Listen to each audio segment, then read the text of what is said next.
I'm going to catch him off guard. All right, ladies and gentlemen, episode 89 of From the Sidelines. We are coming to you from our normal recording situations at home.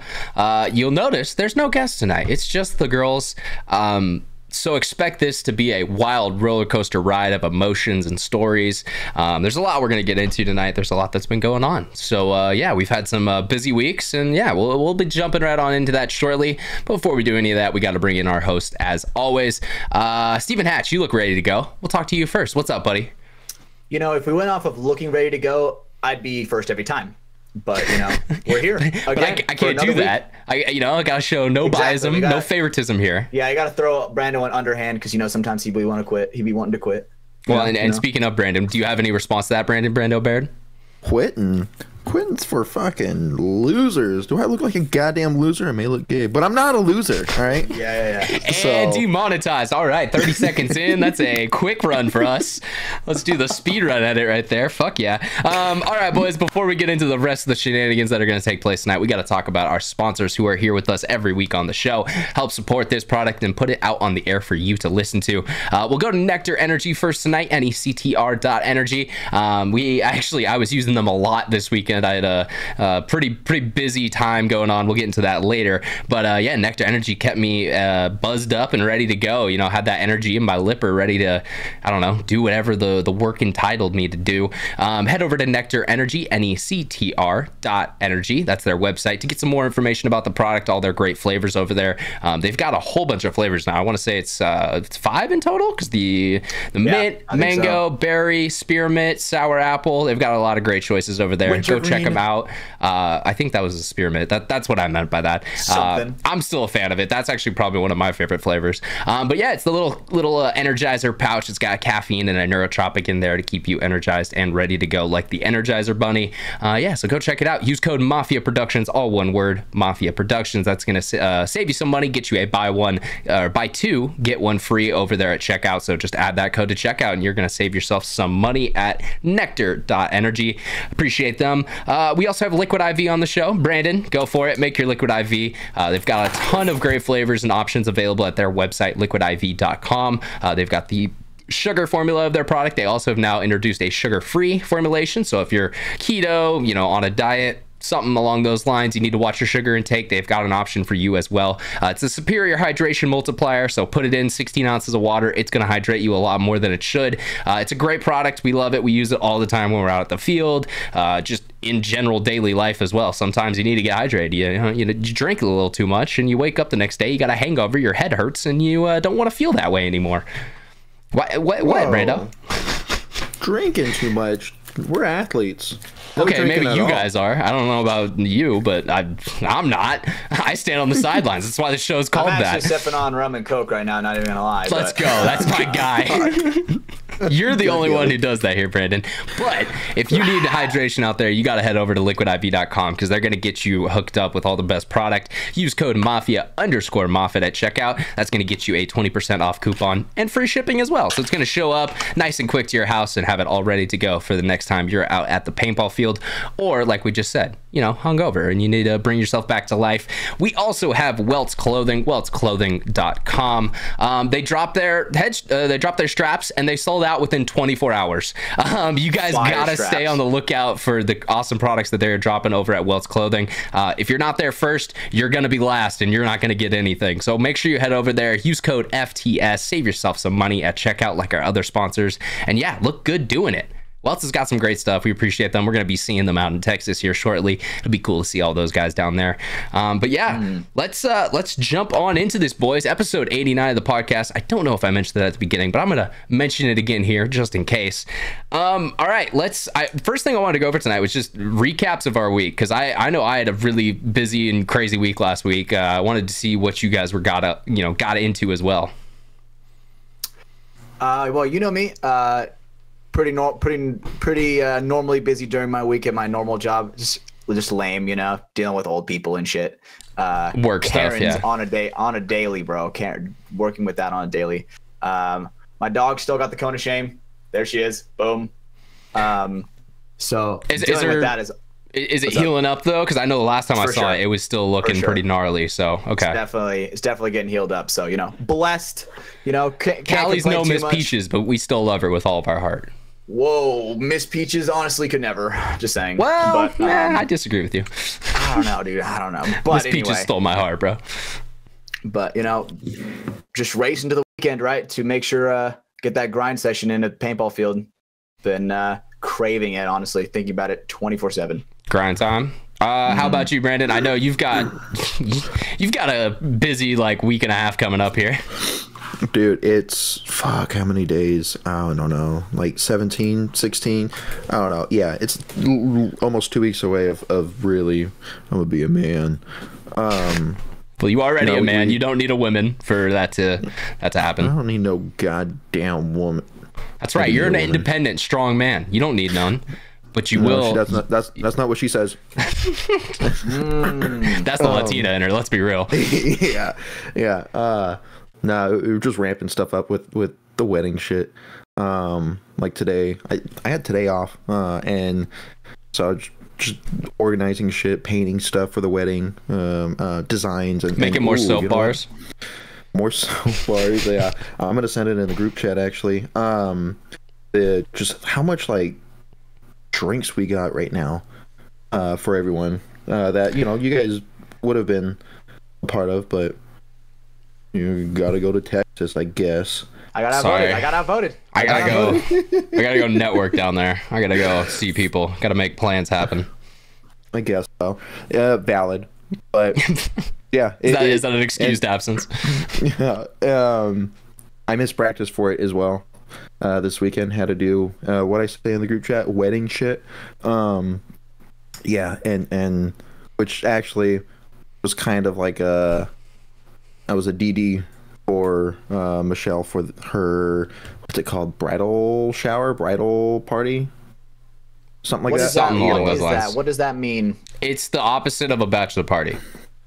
It's a bachelorette party. There you go. Yeah, but it wasn't a party per se. They went out to brunch. They had a brunch. Yeah, ladies went out to brunch. I enjoyed it. It was cool. I was DD. Yvonne was there, so nice. Several other paintball ladies were there, along with her friends and shit. But yeah, that was some wedding shit I had to do. Yeah, that's what happens when you put a ring on it. You get dragged into shit like that. Yeah, we have our Church of Kyle representative over here to my left tonight. It is what it is, bro. Stay strong. What it is. Stay strong. I'm gonna try to stay as strong as I can, dude. There's gonna be a female that Hatch meets, and maybe it's Tegan. We don't know. Maybe it is. You never know. There's gonna be one that Hatch meets along the way who is just gonna break you of that idea. I agree, and hopefully it's my current one, because that's the goal, right? Not just trying to waste time like a bunch of fucking chumps, but you never fucking know. World's wild, bro. Who knows? A crane could fucking fall and crush on me, and then I'm dead. That's true. You could fall out of the sky. Right, out of left pocket, bro. Or left pocket, left field, I think you're combining references there. Pool with baseball, dude. Different sports. Is pool a sport? Jesus. Is pool a sport? Is it? I don't know. That's a conversation for a different time. So I'll go ahead. I'll give kind of the people an update of what I was doing this weekend. I wasn't out at a paintball field. I got hired to do some promotion and marketing material for a cheer gym. So an all-star cheer gym. They do that. They have a gymnastics program. They've a whole bunch of other stuff they offer as well. Dude, that shit was crazy. So I used to cheer back in the day. I think we've maybe mentioned that on the show before. In high school, it was something I got dragged into. Had a crush on a girl on the team, and she recruited me for it, and then it never worked out. That's tale as old as time. It's what happens with dudes. Dude, I need to see you in a skirt. I wore pants. And some Spanx. I wore pants, so you'll never see that. The way I'm picturing it, Ryan, is that scene from Dodgeball when the fucking dude's the cheerleading and then he has to lift up the fucking monstrosity chick and she fucking falls on him, and the sound. Do you remember the sound of when she got up? It was I know. Yeah.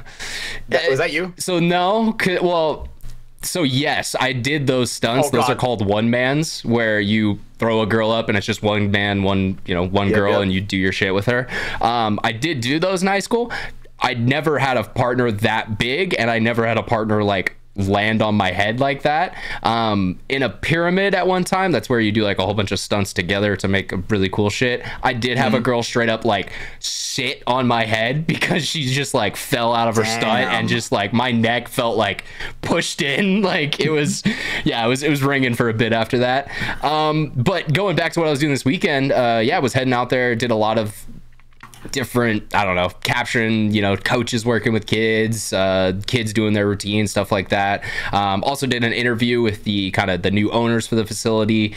It was crazy. The other thing that blew me away was I made more doing those 2 days out at a cheer gym than I've ever made at any NXL event ever. So what I'm trying to say here is, this is where a majority of paintball media is going to go, not necessarily cheer, but we're going to find some other aspect that actually pays us the value we deserve to be paid. I was seeing, you know, people in Spick and Span today, they were talking about coaching, you know, coaches asking for anywhere from like $400 to like $750 to, you know, coach for an event or something like that. I send teams a quote for $400 and they're like, sorry, bro. Yeah, we just can't do that. We can't fit it into our budget. I made well over a couple times that at this, you know, last couple of days. And yeah, I mean, that's the simple reality of it. You're going to start seeing more people start to branch out. I know Christian Riviera was doing some like softball stuff the other day. He's been doing like equestrian stuff. So like horse jumping and horse stuff out in Florida. There's a big population for that. We're all just going to, you know, find ways to pay our bills and make it work. And it's not paintball. So that's, you know, something I want to put out there. Not yet, at least. I don't think it is going to ever turn because, you know, it's a lot of teams that they pay all their money on hotel, airfare, and having a spot to stay, or, you know, it's already said, but like event fees, paint, all that stuff. They don't have money to pay us. And I get that. I'm kind of sympathetic to it. I'm not, you know, calling any of those team guys or anything out. But you also have the companies that don't want to pay us the value that we're asking for when you're selling products, you're making money off this sport at events, at all these people who are going to them, yet you can't give me, you know, more than a couple $100 a day to shoot for you all day out in the hot sun with people shooting me and blowing up my equipment. Something's gonna change at some point, and you know. So, are you suggesting we get cheerleaders? No, that's not what I'm suggesting at all. Bring back ring girls. Like, bring back dodgeball. They're like towel, and they have like a sign that says towel on it. No, not exactly that. Do you guys remember in Dodgeball, speaking of that same movie, they had the dodgeball dancers at like the end of the court the whole time? Yeah. No, maybe we gotta have that. Bring that in. That would be sick, dude. That would be sick. No, I mean, but, you know, I was just, it was cool to get down there. The owner is actually an old friend of mine. We've known each other for, I mean, since I was like 15, 16. So it was cool to hang out with him, see him a bit. He's, you know, he's got a new family and it's all expanding. So it was cool to see his little ones. And damn, dude, kids grow up fast. It's crazy. Cause like, yeah, they were last time I saw them, they were all like in car seats and stuff. And now they're like running around and, you know, just going crazy with their hair on fire, as so kids tend to do. But, yeah, so it was cool. Headed on down there. That was down in Hollister, so kind of near like the Gilroy area. If anyone kind of has heard of that city, it's a little bigger.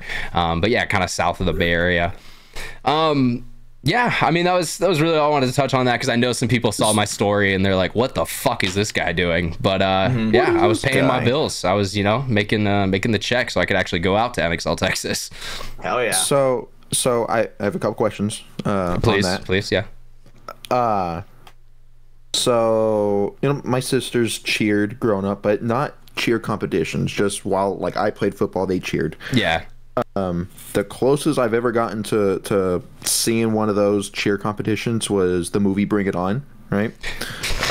Not a great reference point. I like it. No?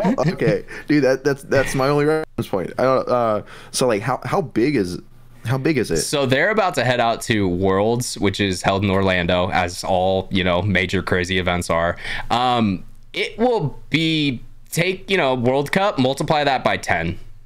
Like it is a huge thing. And there are teams from not just around our country, but from other countries that come, kind of similar to paintball. You know, it's grown a big population across the world that wants to compete in it.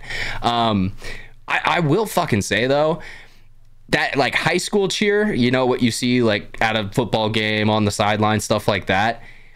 I mean, it is fucking nothing compared to like all-star cheer stuff. Cause I mean, every single one of the girls on this team were doing like multiple, you know, back handspring, back tucks. Like all of them can just do that. Fucking throwing people 20 feet into the air, doing crazy stunts. It's really impressive. Like it honestly actually is like, oh shit, like this is crazy. And you know, when you see it, when it starts to come all together and be like really sharp and, you know, in unison, it's almost intimidating, because it's like, Jesus Christ.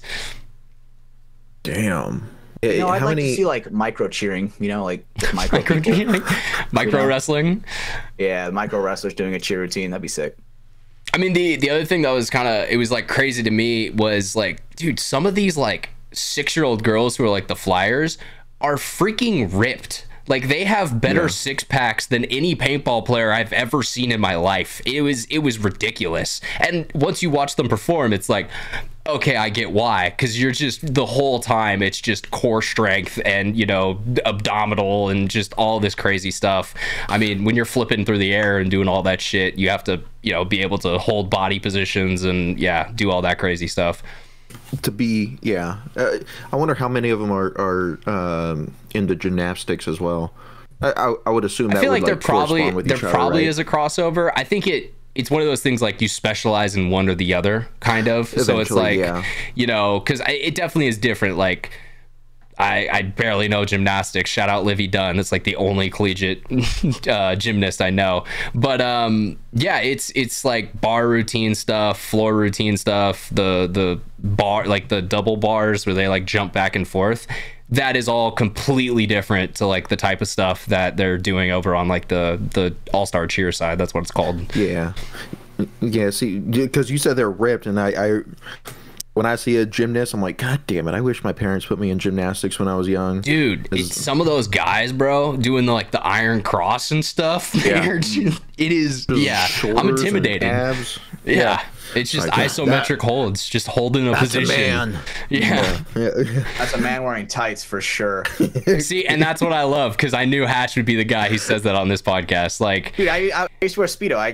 I'm good. I know you play water polo, so you should understand it. But dude, your uniform's your uniform. You know, you gotta wear what you gotta wear. But I had literally less of a uniform. Yeah, I mean, that's true. Both of us have worn Speedos at our high school in front of everyone. I had like 40 threads on my balls, and that was it. I did wear two Speedos because I was tired of mine being pulled down halfway through a match. Yeah, I do remember having to rock that, but I got to the point to where, fuck it, I'm raw dogging. You're crazy for that, bro. You're putting a lot of trust in that piece of fabric. Oh, yep. Amen, dude. Had to tie that shit so tight. But even, water polo is crazy. That's a whole other conversation of ridiculousness. That's a fucking sport right there. Yeah, no, because I mean, there is no timeouts. There's no breaks. You're treading water all 40 fucking minutes. You're in the pool and going hard. I was a goalie, so I was lucky. I got to hang on the goal. Oh, fuck you. Yeah, you suck then. Yeah. Kind of wrapping up that stuff, you know, I was down there. We did some interviews with the new owners. I think those will look cool. We did I'd had like a 2-point lighting setup on that, you know, for all my technical people out there who understand what I'm talking about. But yeah, I'm excited to get that kind of all put together. The other thing is, like, I have no clue what I'm gonna make. It's one of those things where it's like, okay, I have all this good footage. How the fuck do I like make this into like a story or like something concise that actually makes sense? But yeah, no, it was a busy time down there. My equipment wasn't broken because no one was shooting paintballs at me all weekend, so we love that too. So another reason why I fucking hate shooting the sport. God, I love paintball, but it does not love us as media. So you know, it's not like the action shots like paintball, right? But does it take you a little bit to get out of the mindset of like trying to figure out how to shoot it, if it's been a while? Not really, and the only reason I say that is because I was in it at one point in time, so like I would have to like watch their routine, you know, a couple times to kind of get the gist of like, okay, I can be there then, but then I gotta like move to another part of the mat or else I'm gonna get trampled by 20 girls doing back handsprings.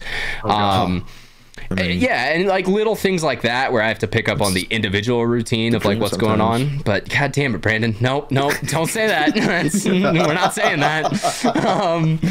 But yeah, I mean, and then once you get stuff like that, because a lot of it is repetitive, if that makes sense. It's kind of like a breakout. Like once you see a breakout on a layout, you have a good idea of what a team's gonna do. It may be different bunkers, yeah, and they may change it up, they may run a different route, stuff like that, but you at least have a general like, okay, Snake Side's probably gonna break out one to the can, one to the God bunker or whatever that is on that field. So yeah, little things like that you can start to take away. But being as someone who actually like performed and competed in it back in the day, it definitely helps a little because just like playing paintball, you kind of understand more of, oh, that guy just blew out his side. Well, he's gonna get up and fucking run down now. I bet there's plenty of people that are like sitting on the sidelines of a cheer competition that are probably like, oh, well, that's a fucking blah blah blah, kind of like the way how we do it, where it's like, oh, well, if you look at this angle, 100%, yeah, or like. They can point out like, did you see her foot wasn't pointed there? That's a deduction in scoring. And it's like, what the fuck? I didn't even see that, but okay, like, if you say so. I didn't even ask, bro. I didn't even care. Look, I'm here to get a check, my guy, but okay, thank you. I appreciate that, bro. See, that's what's so interesting when I hear stuff about that.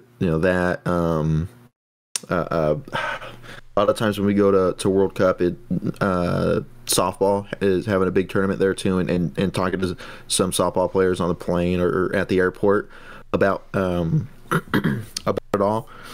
Just the inner workings of how that sport works. During the tournaments and everything. I don't know. It's really cool comparing it to paintball. Yeah, well, and they all have their like individuality type things where it's like, yeah, you're playing a sport with a team, but scheduling is completely different. What you're trying to do and achieve is completely different. It's there's a lot more that goes into it. Dude, the crazy thing, and people who live in California may know this, Central Valley people, but have you heard the Pachenko Pass that goes over the hills from like the Central Valley into like the Bay Area type of thing?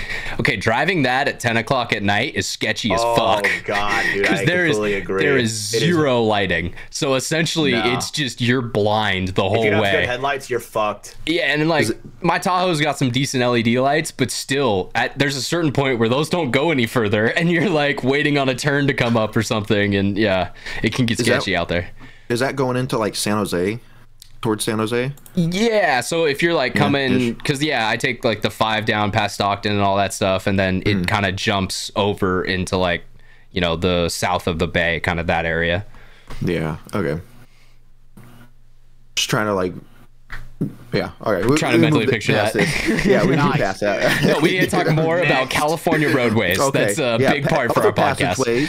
Other passageways are... Actually, they just finished construction on the 99, so I'm a pretty happy guy. Hell yeah, man. So it's a road you take a lot, Hatch. Yeah, I feel like I understand Hatch's commute a little bit too, because it was about the same amount of time, about 3 hours to get down there, right around that limit. So did you stay down there? Yeah, I went down Saturday, Sunday, stayed that night, and then filmed Sunday and Monday. So filmed the rest of the day Monday. But nice. But yeah, I do have to head back down on Friday to do some like pickup stuff, like some teams and stuff that weren't able to be there, and little things like that they want to make sure gets covered in their marketing material. But recap for all that is they paid me money, so I showed up and I did it. And paintball teams, you should do that too, or paintball businesses, you should do that too, and then you'll get more good money coverage. And cheerleaders. And cheerleaders and ring ladies and get cheerleaders. Well, no, I feel like that was a thing at old MPPL events. I feel like I've seen pictures of like cheerleaders, like, them, like going through the stands, like holding a fucking sign, like on the other side of the net, right? The outside of the net. I remember watching the 04 events, like all the events that year for the MPPL. They did like an hour-long recap video, kind of, and I feel like I've seen shots of them in that, if that makes sense, but not enough to like say I fully understand this topic. Yep. Thanks, Hatch. Appreciate that.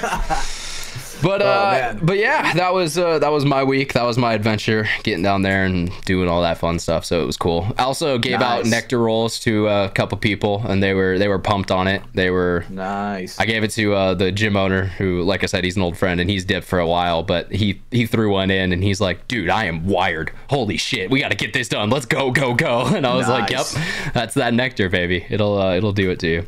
And now he's hooked. One of the other things that happened this past week, I wanted to give a shout out to up front. We got to shout out our boys over at Sacramento Pink. They're one of two teams that from the Sidelines sponsors. We only sponsor cool teams. We do not care about how you place, but when you win an event, we're gonna let people know. So shout out to Sacramento Pink. They did a great job. They took the first place and the D4 division down at WCPBL, and that'll be about all we talk about of WC during this podcast. So if you're here for that, sorry, this isn't a paintball podcast. This is a podcast by people who play paintball. There's a difference. Yes, sir. And, one thing I will say, to their credit, the WC, that's a hard league, right? That's where you see, that's where you see a lot of tight competition. And, I mean, that is not easy to win over there. So those guys definitely work their asses off, and they're out there a majority of weekends. I mean, grinding. Yeah. So it's good for them. Thank God, somebody was able to do it and bring it back. So it's a blind layout league, so it's one of those things like you got to figure it out quicker before the rest of the teams do, or else you're just gonna get shit stomped and not be able to make it to the finals. And some teams, honestly, dude, the thing is with blind layouts, some teams will never figure it out. Not even at their last prelim match, they won't even figure it out. They'll just get mopped. Yeah, it happens a lot. Spick and Span on this day we're recording, they were talking about it a lot. So if you want to hear more breakdown, that show will cover some of that, the more intricate stuff of how the layout played and such. But it seemed like a crazy time down there. There was another double snake layout, so you had to. The snake was always hot. Essentially, just fire the whole time. Just never assume that there's not anyone in there. Snake. Dude, I like that style ball, where it's just fast. Yeah, watching them play. Watching them play. So that was Sunday, right? That was the only day they played when they were on the main webcast. And I caught their games after brunch. So we drove down, and then Michelle and that is the most old money thing I've ever heard you say. Yes, we were at brunch, and then when I got home, we tuned into their games. You didn't let me finish. We didn't go home. We went to a winery. God damn. That's not helping the case. At the vineyard. Our private helicopter's flying us to Martha's Vineyard. Oh, yeah, see. Suck a dick. You're not even marrying a white person. Come on, bro. Fucking peons. Mexican wine. Yes, the Vanderbilts are moving in next door. We're excited to expand. Oh, yes. But yeah, so at the Vineyard, you were watching Sacramento Pink play. And I'm like, I don't know. We were like, we try to get away from the mass of people. From the other rich whites at the event, yes. Yes. Go away, you peasants. They're new money, not us old money folks. Dude, and I'm like, fucking go. I'm talking as I'm watching out loud and looking around and making sure no one's seeing me because I don't want to look You're weird. Yelling like, kill one, let's go, boys. Yeah, everyone's like, whoa, what the fuck? Yeah, kill five. Yeah. Dude, that's not even that bad. I've seen some dudes when March Madness is going on, when I would say if I go out to dinner, dude, I see some dudes with their phone on their lap and they're like this, on a date with their girlfriend, directly across from them, they're watching March Madness on their lap. I'm gonna be honest, bro. When you got a grand on that game, sorry, sweetie. You know what? Game's coming with me. So it's I think that happens actually a lot more often than we think. For sure. So, don't feel ashamed, Brad. Don't feel ashamed. No, it's look. Healthy addiction. You gotta watch the boys play. I gotta watch the boys play. I mean, during football season, if I'm not in front of a TV to watch the Niners game, or on the way back from practice on Sundays, phone's on my dashboard with the game on. That was me. That was me on Sunday with Chris Odom's game. It was his first game back. I watched their game last week, and he had a calf strain, so he wasn't playing in it. But yeah, first game back, motherfucker got himself a tackle or a sack. Sorry, he had a couple other tackles on the day. No, that's our boy. I was talking with Dan Shelley about it. Chris is probably the first defensive player I've ever rooted for. Like I've never really had like a, oh yeah, let's go, you know? I mean, the one example I gave was maybe Ray Lewis, just because he's actively like murdering people on the field and off the field.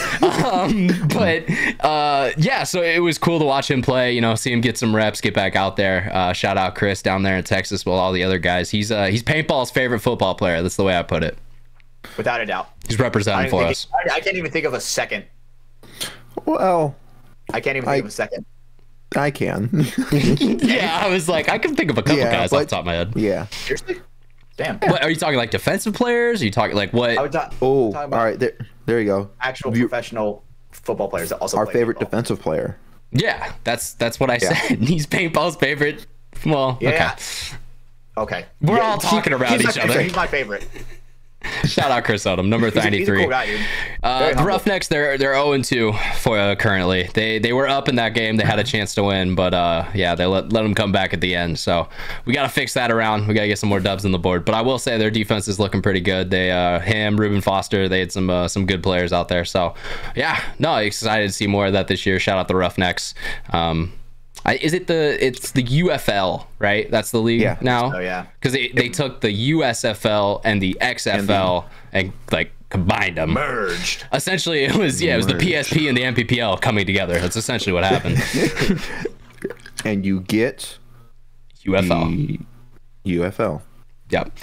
UFL. So, yeah, that was the games going out on the weekend. That was fun. I guess that kind of does pull us into another topic I wanted to bring up tonight. Because this is one I've seen around a lot of divisional paintball and, you know, guys who play the lower levels or, you know, even starting to get up D2, D3-ish levels.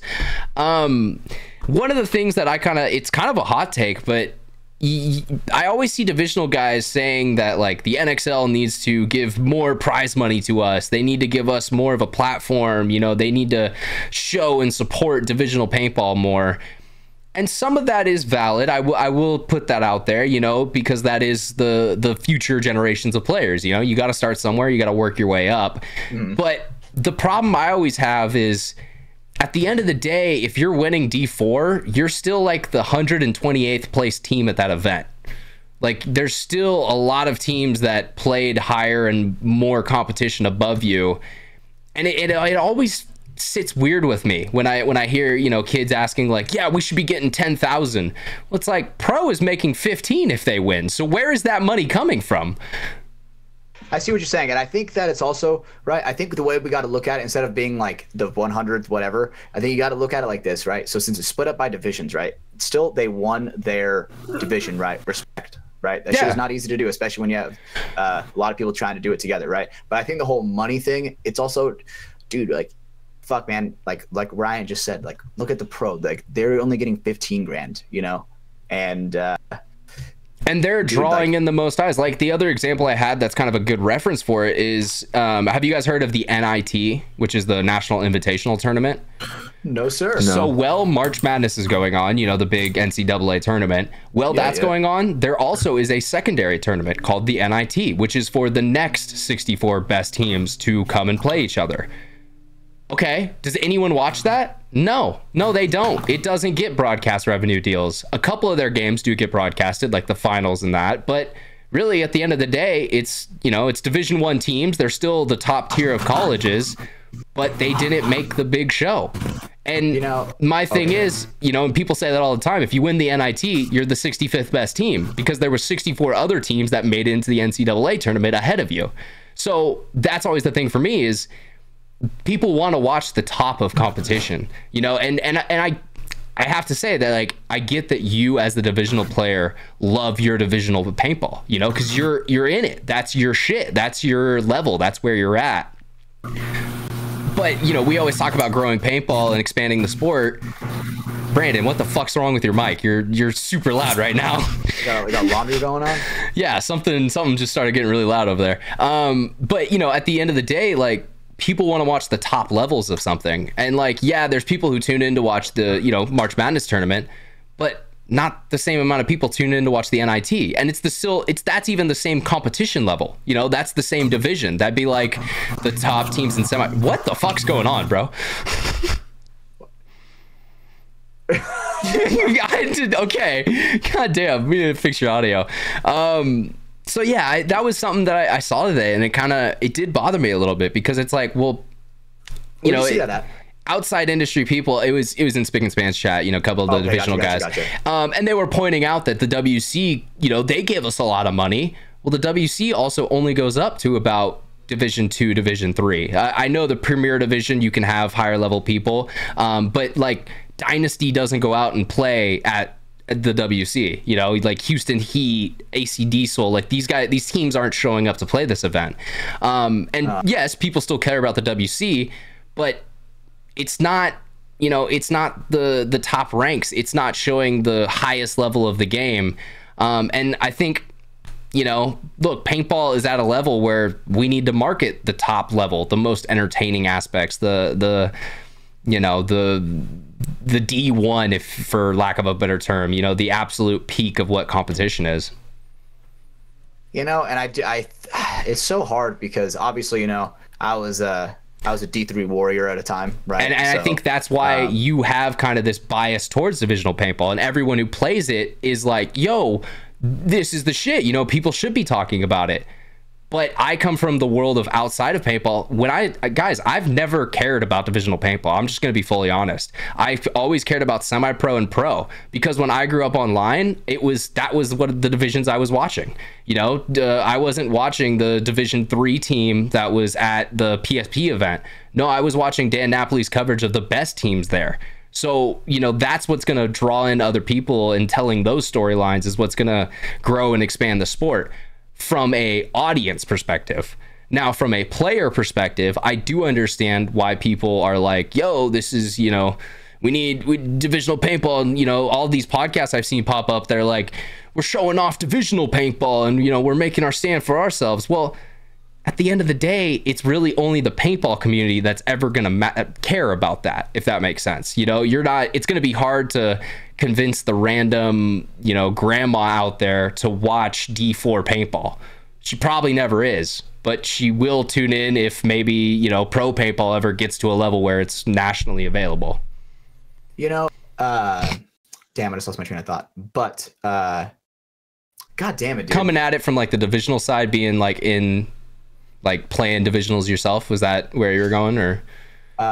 Okay, yeah. So, I mean, for me, I'm really unraveling this here. Mine was way more of like a selfish thing, because whenever I won, I was like, sweet, I get to move up and play, and like I get to compete. It was never, dude, like prize money to me, like in divisional paintball, has never really been a thing. I've never thought about, oh, sweet, dude, we're getting blah. It's like, dude, that shit immediately, like, if you get that cash directly, bro, like, I've always been on a team where it's getting immediately reinvested into the team, because, right, we all contribute, we all are putting our money towards something. So it's like, cool, now our paint bill is cheaper, or cool, exactly, now our next event entry is taken care of, so now we just have to worry about paint for that event or something like that. Exactly, right. And it's like, if you're really playing paintball for the money, you're sadly in the wrong sport.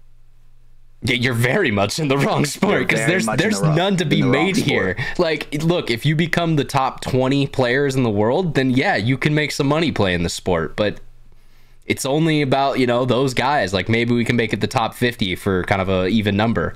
And that's motivating for me, because that's who I'm trying to beat, you know? Exactly. Like, I'm not trying to play for, you know, like of course I want to win semi-pro, but it's like, I'm thinking of like the bigger picture. Right. I'm trying to get to that next level where it's like, you know, eventually you can be one of the greats. That's the goal. Right. Trying to be one of the Ryan Greenspans, trying to be one of the Yost Rouse, Alice Goldmans. It's funny to me. It kind of almost reminds me of the NIL conversation with like college sports now, because college sports are now, I mean, they're a completely different beast now that players can get paid and they can make money in college. You know, guys who will never play at the next level in the pro division, or, you know, the pro level of whatever sport they're playing, well, they can still make six figures. And so it's like, well, that's, I don't know. It is kind of weird, because now you see different players kind of have different goals, where the goal before always was, look, if I'm good enough, if I get drafted, that's my golden ticket. You know, I'll be able to provide for my family, or, you know, do everything, all the plans that I've had in my head since I was a little kid. Whereas, you know, in paintball, it's kind of the same way. Like, you shouldn't want to be a D4 pro. You should want to be a pro. You should want to get to the point where you're, you know, you're up there competing with the big boys. And not everyone's going to do that. You know, that's just the nature of the best of the best. It's the best, you know, it's not everyone. Being a D3 superstar, dude, that shit gets old. Yeah, I talk to Matt the Gym Rat about this all the time, and I'm glad he's finally playing semi-pro. It's boring. Dude was sandbagging for years. I enjoy the struggle. I enjoy like this is gonna sound like sadistic, but it's like I enjoy like the feeling where it's like a win and a loss. Like, dude, it's a different feeling, right? Because sure, winning is sick, but dude, you lose a shit. Every fucking paintball player knows you win way or you lose way more than you win, for sure. Look, right? Unless your name is Ryan Greenspan, Alex Frazier, Yosh Rao, like those are the only guys who can say they've won more than they lost. That's literally it. It's 5 dudes, maybe. You know, for the rest of us, you have to take your lumps. You got to lose a lot. And then eventually you get to a point where you're able to compete and you're able to be in those same, you know, ranks and echelons. There's going to be people in the future that probably beat their, you know, legacy, their history they have now. That's just how sports goes. You know, the 1970s Chicago Bear team probably is not nearly as good as the current day, you know, X name a team, the, you know, Chiefs that just came off the Super Bowl. Because that's how competition goes. People will always get better and better at the sport. You know, and another thing, so one thing that I kind of wanted to bring up, and this is kind of a segue, but a stack, if you will. Okay, real quick before we do that, Brandon, is your mic working now? Are you back with us? You're muted. You're muted. God. So that's scary. God damn it, we've lost him from the show. Check your Discord. Did you mute in Discord? Turn it back on. Oh boy. Oh this God. Guy. Guys, this is why we get actual XLR mics. We have professional quality. Whoa. I don't have a problem. I don't have a problem. I'm doing great over here. God damn. Yeah, no, you're not muted in Discord. Robo boom arm. Check this out. Boom. Look at that bendiness. I gave that to you, bro. Yeah, I said thanks. I said thanks. Okay, you check me out. Put it in there. Check that shit out, dude. Brandon, if you can still hear us, check your mic settings in Discord. It may be like trying to grab a different one now. Oh, that's a good idea. It could be going for default. But yeah, so sorry, Hatch, continue with your segue. I know you were going to go into a different topic there. Right. So it's like, what can you do to be a better, like, paintball player, teammate? And, you know, I think that's one of those things where it's like, bro, if you really want more money in paintball, do something about it. Bring in more people. Like, if you know somebody that's any kind of business owner, period, bring them into paintball.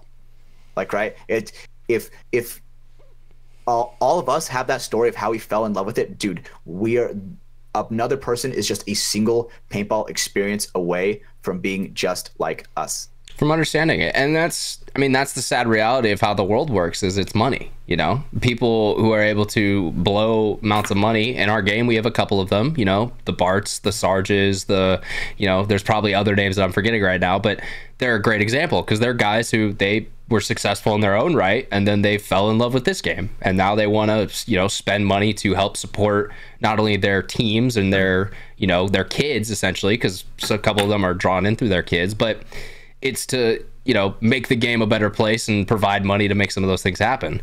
But there's only so much they can do. You know, you need other people footing the bill and making things happen.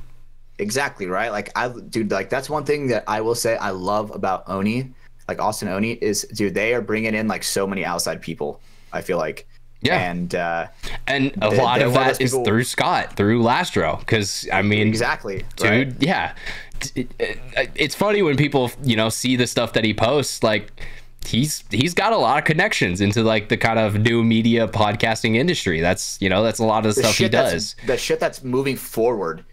Exactly. Not just staying the same, but it's moving forward. And that's something I've always disagreed with Tom about, is broadcast TV is not necessarily our safe haven. You know, that's not exactly what's going to save us. I don't even watch TV anymore, bro. I want to fucking get rid of cable so bad. Dude, the first time I've watched TV in years was literally in my hotel room on Sunday night.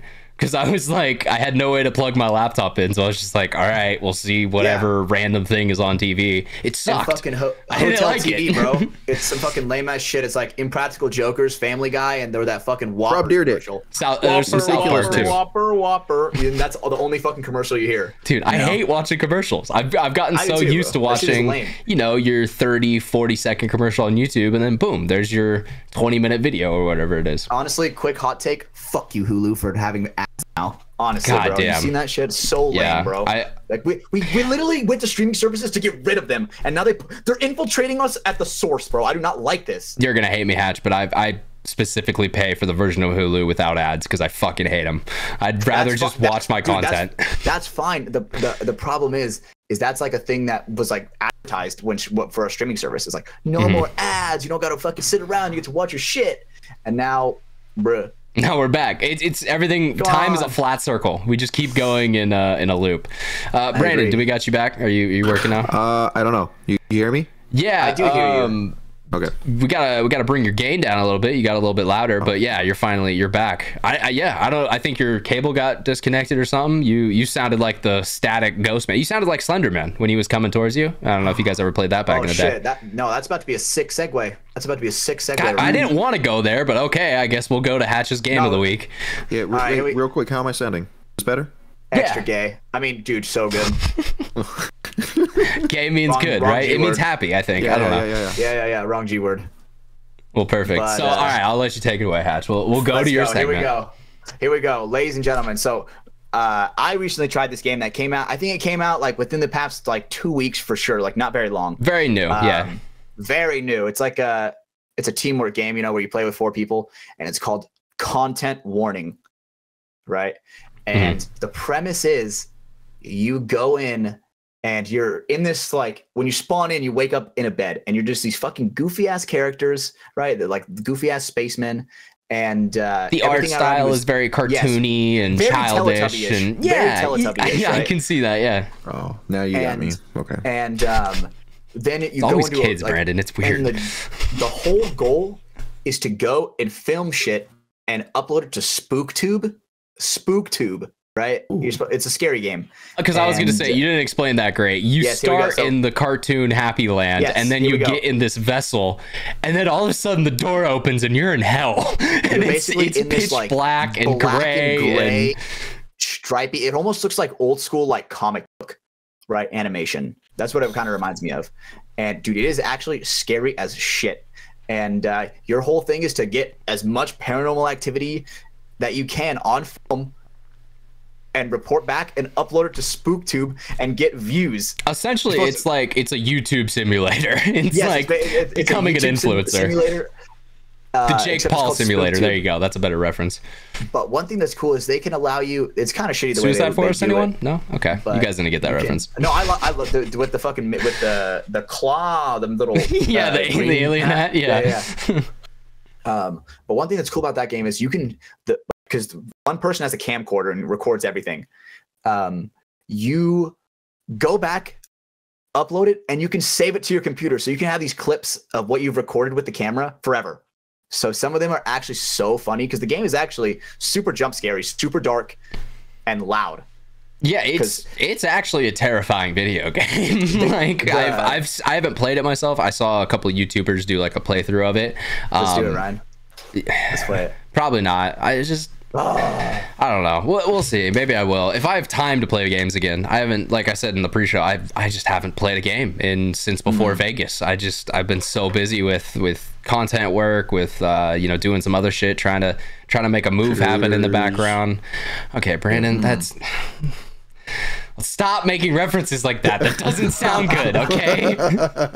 I'm trying to be a respectable member of that industry, all right? I've worked with kids for a long time. We can't be making those jokes. It looks fine. Imagine like something happens and they cut back to this clip right here. That's what I'm saying. This is going to be in the deposition that they use against me. Honestly, it was showing sides way earlier. Oh, God. That's so fucked up. God, we can't talk about that, guys. Dude, I pulled this game up on Steam. I was like, "Ooh, $8? I'll fucking buy this right now." Oh wait, hold on. Let me look at system requirements. I can't even run this on the minimum. That's fucking crazy because that game actually like circles and squares, and that's it. Yeah, Have the graphics card, the minimum's a 1050 GTX. I got That's fine. is it a 960 or 970 in Oh this my computer? god, that's old school, bro. I think that shit came out when I was in high school. That's fine. That's fine. I will say, have you reached out to Danny? Do we got any progress on you getting a gaming PC? No, not since Vegas. Since I've talked to him in Vegas. God damn it! All right, well that sounds like that's a Danny? you problem. I'm gonna talk to you tomorrow. you should do that. You should hook up with him, see if you can get that PC. Call him right now. No, I'm just kidding. Let's just bring him on the show. You know, Danny episode part 2. Hell yeah, that'd be so funny. But yeah, content warning. That game is very intense.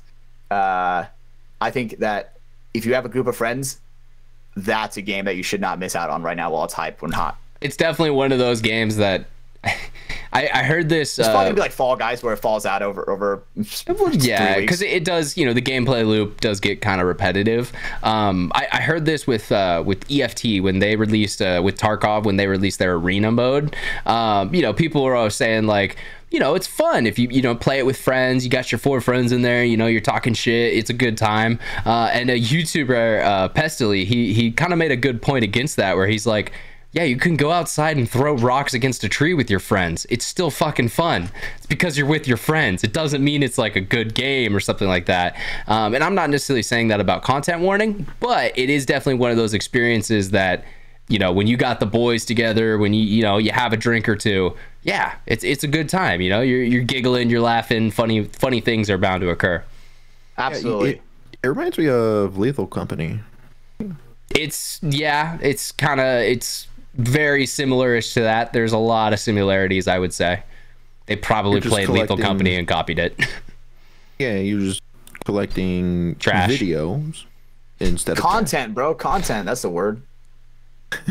That's the whole word. And it's like whenever we would see a ghost, we'd be like, content. Roll it. And we're like rolling our film on this. Because you only have a minute and 30 seconds to like make a spook tube video. Yeah, well, and like it's kind of similar to Lethal Company, where like flashlights have a certain amount of battery, and like you can only have a certain amount of film that you can capture while you're down there and all that stuff. And even kind of similar to Lethal Company, you have like a view goal where like you have to get to a certain amount, or else then you have to start over from the beginning again. And as you play through, you can use money to buy more upgrades. I'm pretty sure they just ripped off Lethal Company. The more I talk about it, the more I'm like, okay, that's exactly what happened here. You basically have like 3 days to get like 3K views, and then if you win, if you get that, it's like 3 days to get 45K views because your channel gets bigger, and it's like, oh man, that is momentum. That's how YouTube do be. And games like the matches start to get fucking insane. Like what you see in there. What do you get when you get those views? Money. Old fashioned pat on the back. CPM. You get ad revenue. CPM. You know, how do I say this? But okay, I'll do the TikTok version of it. Basically, they say if you fail, like they're basically hint at you unalived yourself from being unpopular. Yeah, they do say. Well, or the other thing is like, it's like you lost your battle with sadness. So maybe there's different ones, but like the one I saw was like, it said it as like you woke up from a horrible dream where you weren't famous enough or something like that, and then it starts back over at the beginning. Maybe that was like the content version where like you could turn on the filter so it doesn't say the S word that all the social medias don't like anymore. S word. It's not shit. We can say that one. You know, I always thought that word was like when you get slushies and you mix like red and blue together. That's what I thought that was called. Well, that probably is a term that's used, like when you used to do that on the like the soda machine when you get like a little bit of everything. We used to call that. That was a kamikaze when I was younger. Oh, okay. We used to call that a you know, unalive other word. Oh, building jumper. Yeah, that kind of thing. Nice. The act of what you do during that. Yes. God, tiptoeing around YouTube TOS gets harder and harder by the day, man. Dude, they used to do some crazy shit on this platform. Now, if you say the wrong word, they'll be like, nope, you get restricted. You know, I remember used to seeing beheading videos on YouTube.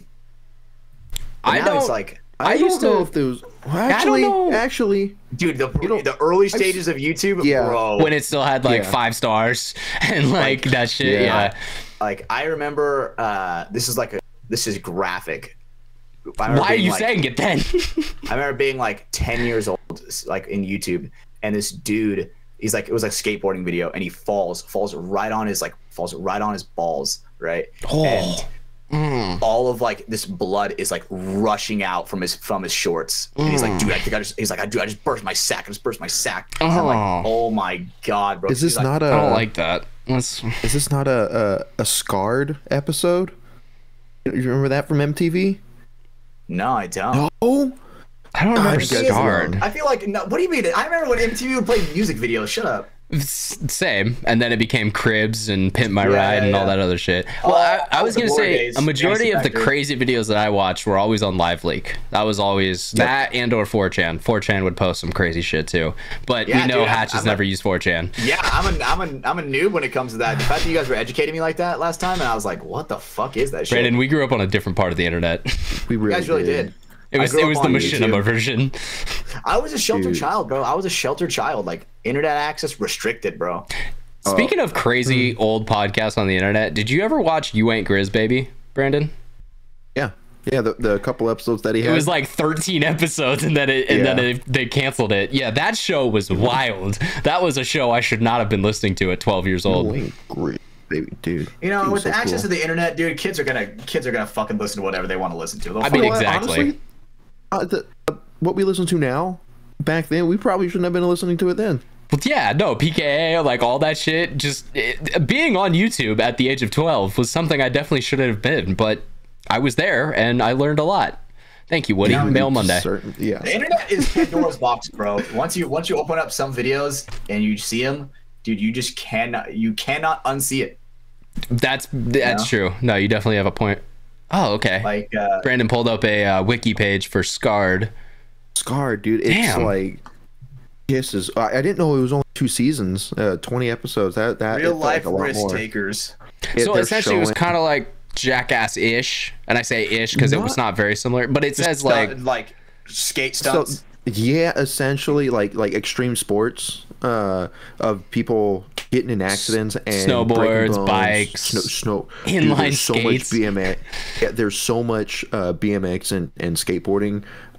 Dude, I remember there's this one that like I feel the pain in my head when I watch it. It's the point of view straight from head on these stairs, and this guy's coming from the top of the stairs, jumping it on a BMX bike, which looks like 20 stairs or something, and he comes like and hits the ground, and I don't know how the bike goes that way, but it goes that way, and like he face plants right into the ground, full speed, and like he's out, and it's face and head that break his landing, and it hurts me. Yeah, no, I feel that. When Hatch talks about testicular injuries, there's just something in me that's like, what the fuck? I don't want to imagine that. There was one on there where a guy was on a skateboard grinding down this rail, skateboard falls out, and at the end of the rail there was a little piece of metal, jagged metal. Oh, I have seen that one. I've seen that one for sure. Who the fuck grinds that rail? What an idiot, bro. Straight up. Do it for the content, bro. Do it for the vibe. Yeah, dude. That's a reference you haven't heard in a long time. That was like 10 years before Vine was a thing. Holy shit, dude. That would have gone crazy on Vine. Yeah, dude, the internet was the Wild West back then, bro. And I miss those days. I miss when you would go to sketchy websites and see crazy videos and crazy shit that you probably should not have seen. Honestly, I still see some crazy shit on Instagram Reels. I'm not even gonna lie. Yeah, no, but it's different. Not it is like different. It was compared. Yeah. I have a video in my head of a Mexican cartel and a chainsaw, and you can put together what probably happened, and that'll live with me forever. And I watched that on the internet when I was young. I can see a single frame of that video and instantly know. Yeah. It's there was a thing with a hammer and a couple guys. Yeah. Oh yeah, PME Pain Olympics. There's that. There's I explained that. Mr. Hands in a jar. Yep, Mr. Hands. There you go. Maybe like a cup with a couple girls. Yeah, just a couple of them. Yeah, a couple. An indescript amount. Yeah, right. You said that, Brando. Yeah, right. Bro, you're fucking crazy. That actually started a lot of fetishes for Brandon. That's where they started. I'm craving soft serve. Oh God! I know for a fact there's kids that listen to the show because I see the analytics. You guys shouldn't be, but you have no clue what we're talking about right now, and that's good. Don't look up any of these things. Don't do it. I will say, it was funny, we had a comment on last week's show because we talked about the Benadryl stuff, and one of the dudes in the comment was like, just don't do it. And he was echoing what we were saying. And he said it may or may not have been from experience. So I'm going to say this once again. Don't overdose on Benadryl, kids. That's not a joke. This is not like a funny ha-ha thing. Just don't do that shit. Find other drugs. It's okay. Do other drugs. Yeah, not fentanyl, though. You know, I no, walked into not that one either. Dude, I walked into Walmart. I walked into Walmart today, and there was these two people sitting trying to get signatures for like a petition or some shit. And donations for to help people stop using fentanyl or be killed by fentanyl, or exactly how, I don't know. I'm like, why don't do those drugs? I don't know.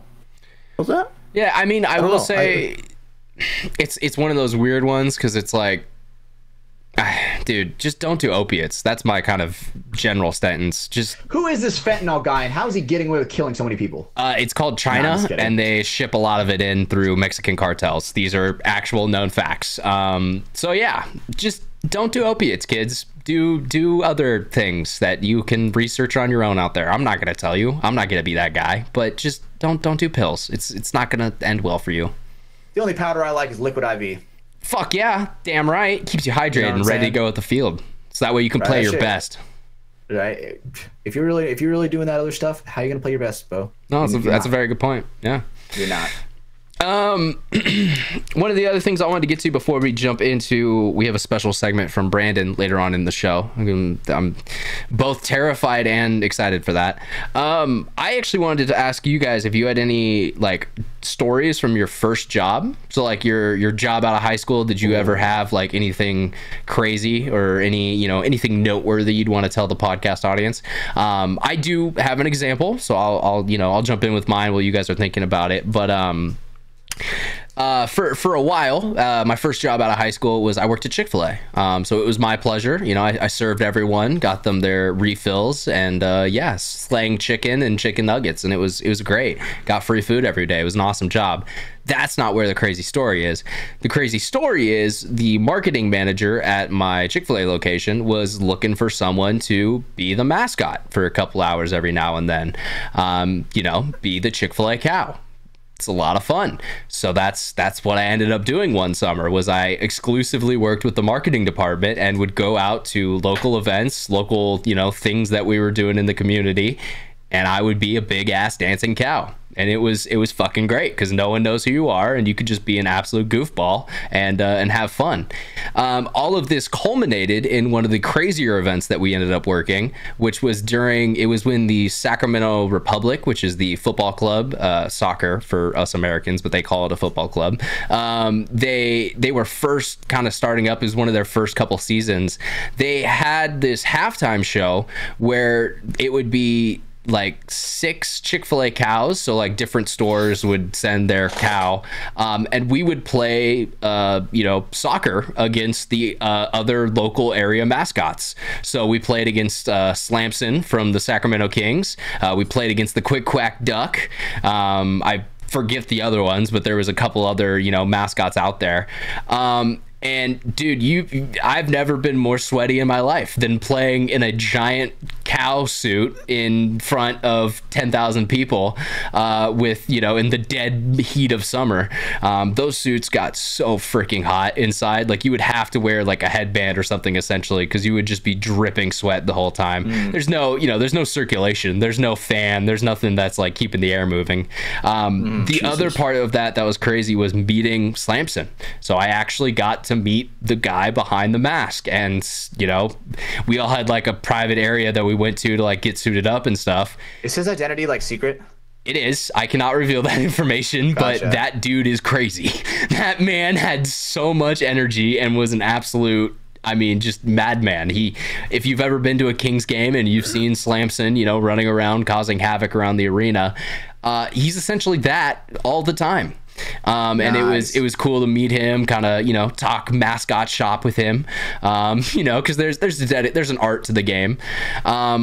But yeah, no, the other thing I'd find funny from doing the mascot stuff would, you know, people would want to take pictures with you. So you'd take like group photos and stuff. I always found myself smiling in those photos, but like no one would see it. So like you would have this moment of being like looking there, like smiling, posing for the camera. And then like through like after 10 of them, I had this thought to me where I was like, what the fuck am I doing? Like no one can see my face or see what I look like. And so I, from then on, just started like, I don't know, doing random faces and random shit. But yeah, no one would ever see that. Nice. It's like smiling with a mask. Yeah, with the paintball mask on. That's a great photo, Slamps, and I'll throw that one up for this part of the story. But yeah, it is. Yeah, he's crazy, and it was fun to play aggressive soccer in huge mascot uniforms against all these people. One of the other things that was kind of funny about that was so the costume itself, it would be like, think like football shoulder pads. So you'd like put something over your shoulders, and then that would be like the cow head above you. So it gave you height. I'm already a 6'4" individual, so once I threw this thing on, I couldn't walk through doorways. I would have to like bend over and like crouch down to get through doorways and stuff of that nature. I was well over 7 feet tall as a cow. But yeah, no, that was an absolute blast. That was definitely one of my like favorite, you know, first jobs or kind of first experiences being employed. It was definitely off the wall. Did you have the udders? I don't know if the suit did.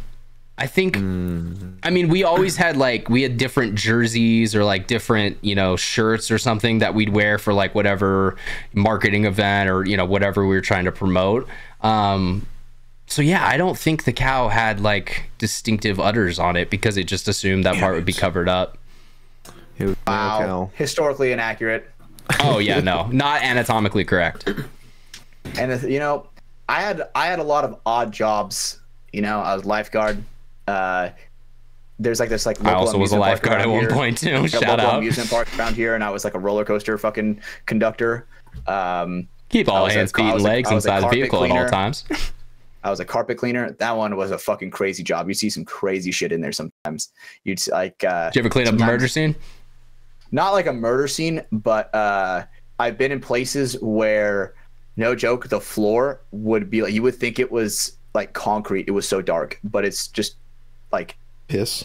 Yeah, or like we'd go in after a hoarder, like after a hoarder got like completely cleared out and it would be empty. Dude, there would be like the most disgusting shit on the floor. Yeah, at that point, just burn the house down. Matted into the carpet. Yes, bro. That's probably dude. Like, there's some crazy shit. I've seen like dog turds that like, no joke, you got to get off with a fucking pitchfork and shit. It's insane. God, because it's like solidified into the carpet. I remember that's a little ecosystem. Yeah. I remember being a lifeguard. It's like a coral reef. And I remember being a lifeguard at this water park, and in the wave pool, a rat got in the water. And all these fucking kids, they were all maybe like 10, 11 years old. Dude, they were playing hot potato with this fucking rat. And I'm like, dude, that is disgusting. That's some like, Central Valley shit, bro. I'm like, dude, put that shit away, bro. Put that shit away. I'm like, what the fuck do I do? So I get like a net, scoop the fucking rat up. This thing is like, I scoop it up, like put him on like the side, he fucking belly flops. Like he's like breathing super hard, like, because he's exhausted, bro. The dude's exhausted. He's like, I've been fighting for my life. Yeah, he's been tortured being waterboarded for the past 30 minutes by these fucking, by this family. It's a miracle he's still alive. And I'm like, oh my God. So I get this fucker, put him in a shovel, throw him over the fence. Never saw him again. Just let him go on his way. Yep. Yeah, dude. I mean, did he survive the impact? Probably not. No, that's funny. I mean, I was also a lifeguard at, if anyone's around the Sacramento area, Sunsplash. That's kind of the local big water park. I will say, if you ever get in trouble at Sunsplash, you're probably fucked. A majority of the people who I was lifeguards with could not swim to save their own lives, let alone someone else's. There were, of course, I think there was like 4 or 5 of us that were either like water polo, swim team, you know, like we were very comfortable in the water and being in there. But yeah, the majority of the others barely made it through testing and like passed any of the certifications. I will remember, speaking of the wave pool, I got audited once in the wave pool. So they brought in the little Timmy dummy doll, and someone swam underneath me and just dropped him and, you know, let him go to the bottom, and it was on me to catch him within time and go down in there. I just remember seeing like this like tan thing at the bottom of the pool, and I was like, that doesn't fucking look right. What the fuck? Okay. And then so yeah, jumped in, went down there, got to the bottom, and I was on the deeper end of the wave pool, so that was probably like a, you know, like a 9-foot dive. Nothing too crazy if you know how to swim, but for anyone else, they would have been like, oh fuck, oh, I can't get down there. So yeah, saved the little Timmy, passed my audit. That was good. Did a good job on that one. I did have one actual like rescue that I had to do. We were sitting at the bottom of, I think it's called Vortex, but it's, if you've ever seen like a water slide, they have like the toilet bowl type, you know, rides where you go down into a bowl and then you spin around. So this one, Turd simulator, kind of. This one was like that, except it was a body slide. So instead of having a raft, you were just, you know, by yourself, and then eventually you'd come down at the end. And it dropped you, because you were just by yourself, into kind of a deep, I think it was like an 8-foot pool. So that way, you know, even if you're just coming straight down, you're not gonna like hit your head on the bottom or something like that. And so I'm sitting there, you know, I'm watching it. I got my little tube in front of me, just bored out of my mind, because it's one of the most boring positions you can be on. And this kid comes down, you know, he comes down, he's fine, he swims over to the edge, starts pulling himself out, and he's like, hey man, I don't think my friend knows how to swim, and he was behind me in line. I don't know if he's gonna be able to make this. And I was like, well, thanks for the heads up, but why the fuck is he doing this? Okay. And so I was like kind of preparing for it, and I was like, all right, we'll see if I actually have to do something. And this kid came down and instantly started drowning. Just, you could tell, just instantly was like, oh no, like kept going under. And then so I was like, all right, gotta do my job. So I did the 2 long blasts of the whistle, which lets everyone around the area know that there's been an emergency and I need to get into the water. Jump in, you know, get up behind him, give him the buoy, and then kind of hold him to that. It's, you know, what you're trained to do. And I'm just like, dude, you're fine. You know, you're fine. We'll go to the edge. You'll get out. Your friend actually probably saved your life by giving me a heads up. So I was, you know, paying attention. But yeah, we get him out. They, you know, have to do like a little file report and everything. My supervisor came over, but yeah, no, that was the only time I actually ever had to like get in the water for, you know, someone else, because they probably weren't going to make it out of there. That's crazy. Why would his friend let him go? What did this kid look like? Describe him to a T. Okay, Joe. Brandon, I think you already know the answer, but I'm not going to say it out loud. You can have your own bias. Why didn't you ask me that about the rat question? Because he's trying to pay me into a hole right now, but it's okay. I know how to get out of that hole. But it's exactly what you're thinking. I mean, 100%. I was the kind of lifeguard, like, dude, my favorite duty was, we had this thing called the mat slides. We have a mat, and you just go down the fucking swirly slides. And I was a kid myself. I clogged that shit for sure. I'm like, I would go first, fucking spin sideways. So then I'm like, all this water's rushing past me, then all my friends are stacking up, and then we fucking all go through together, right? So I was a kid once. Fuck it, you gonna hate me for it? Hell no. So whenever kids would clog, they would come down. I remember one, they're all coming down, and the last kid is like trying to like surf his mat, like surf it, like stand up on it, like stand on it. Cowabunga, brother. So the dude is like standing up, and he's like, he fucking gets the death wobble, goes straight forward, no joke, goes fucking face first like Scorpion. I fucking lost the Oni jersey. Face first, dude, no joke. I saw his teeth fly out. Jesus. And I am like, holy shit. So I'm like going in. I'm like, you good? And he like smiles at me with like no teeth, like, I'm good. And I was like, oh so my Hatch, God. can you describe this man for me? Like down to a T, what did he look like? What? Ooh. See, it's not a fun question to be asked, is it? Would you say he looks like a Lego piece? Yes. What? Okay. That's a new one. That one's a good one, Brando. That's a good one. Yeah, I don't know if I want to say that number, but yeah, you don't. No. Nope. Let's keep the casual racism to a minimum this episode. Whoa, you know? Whoa. It's just casual. It's not actually. You don't mean it. Exactly. It's just casual. No, but, so. What about you, Brando? Come on, let's hear it. So I'll go on to that, but really quick. This kind of goes into my question for you, Hatch. Okay. Did you work at Chuck E. Cheese? What makes you say that? Did you? Did you work at Brandon, Chuck E. Cheese? Brandon, that photo you just posted in chat. Oh my fucking god. Sorry, audience, you're not gonna see that one. Oh my fucking god. That's honestly my favorite one. Thank you, Caden, for that. Thank you, Yeah, Caden. that was a Shout great out, one. Caden. Yeah. Oh god. But, I got an insider tip that you might have worked at Chuck E. Cheese. who told you that? Who told you, dude? This is like a Nardwire interview now. He's like, how'd you find that information? I'm just curious. Who told you that? Can't Why, reveal are my you sources. asking- A are you good asking about journalist doesn't pizza? reveal his sources. Are you about to Oh, ask that about was pizza? one. Yeah, pizza. I want to know pizza. And were you the? No, it's Rat not at all? Chucky. No, it's not Chucky. Damn it! Fuck. But, Damn, that would have been good. really hoping. Because my Chick-fil-A cow, that would have been a great segue. But I did work there a little briefly at Chuck E. Cheese, right? I never saw the pizza be cooked ever. But Wait, what? I had. You don't know about the Chuck E. Cheese pizza conspiracy? I've heard the conspiracy. You may have to explain it for our audience. I don't know if everyone will. So the whole conspiracy is, so Chuck E. Cheese would have a thing. The whole conspiracy is, if one family ate half a pizza and then another family ate half a pizza, they would just combine the pizzas and then serve it to a third family. Now you have another whole pizza. This is Right? called. Now you have a whole pizza. Yeah, this is called being smart. That's, reduce, reuse, recycle. They're trying to save the Right? planet. So I never saw it for myself, but I had a girl that she was madly in love with me. Her name was Stephanie, and she Yo, worked shout in out there, Stephanie. and she worked in that part. Dude, it was funny. We actually had a college class together, but she guys were she meant worked to there, be. and she was the person that told me. She's like, dude, that pizza. She'd walk out and be like this, like leaning it over towards me, bro. One of them was like way different size, bro. It was like a full fucking pizza, and then like a medium. So it was like you could like see the gap almost from where like one started and the other started.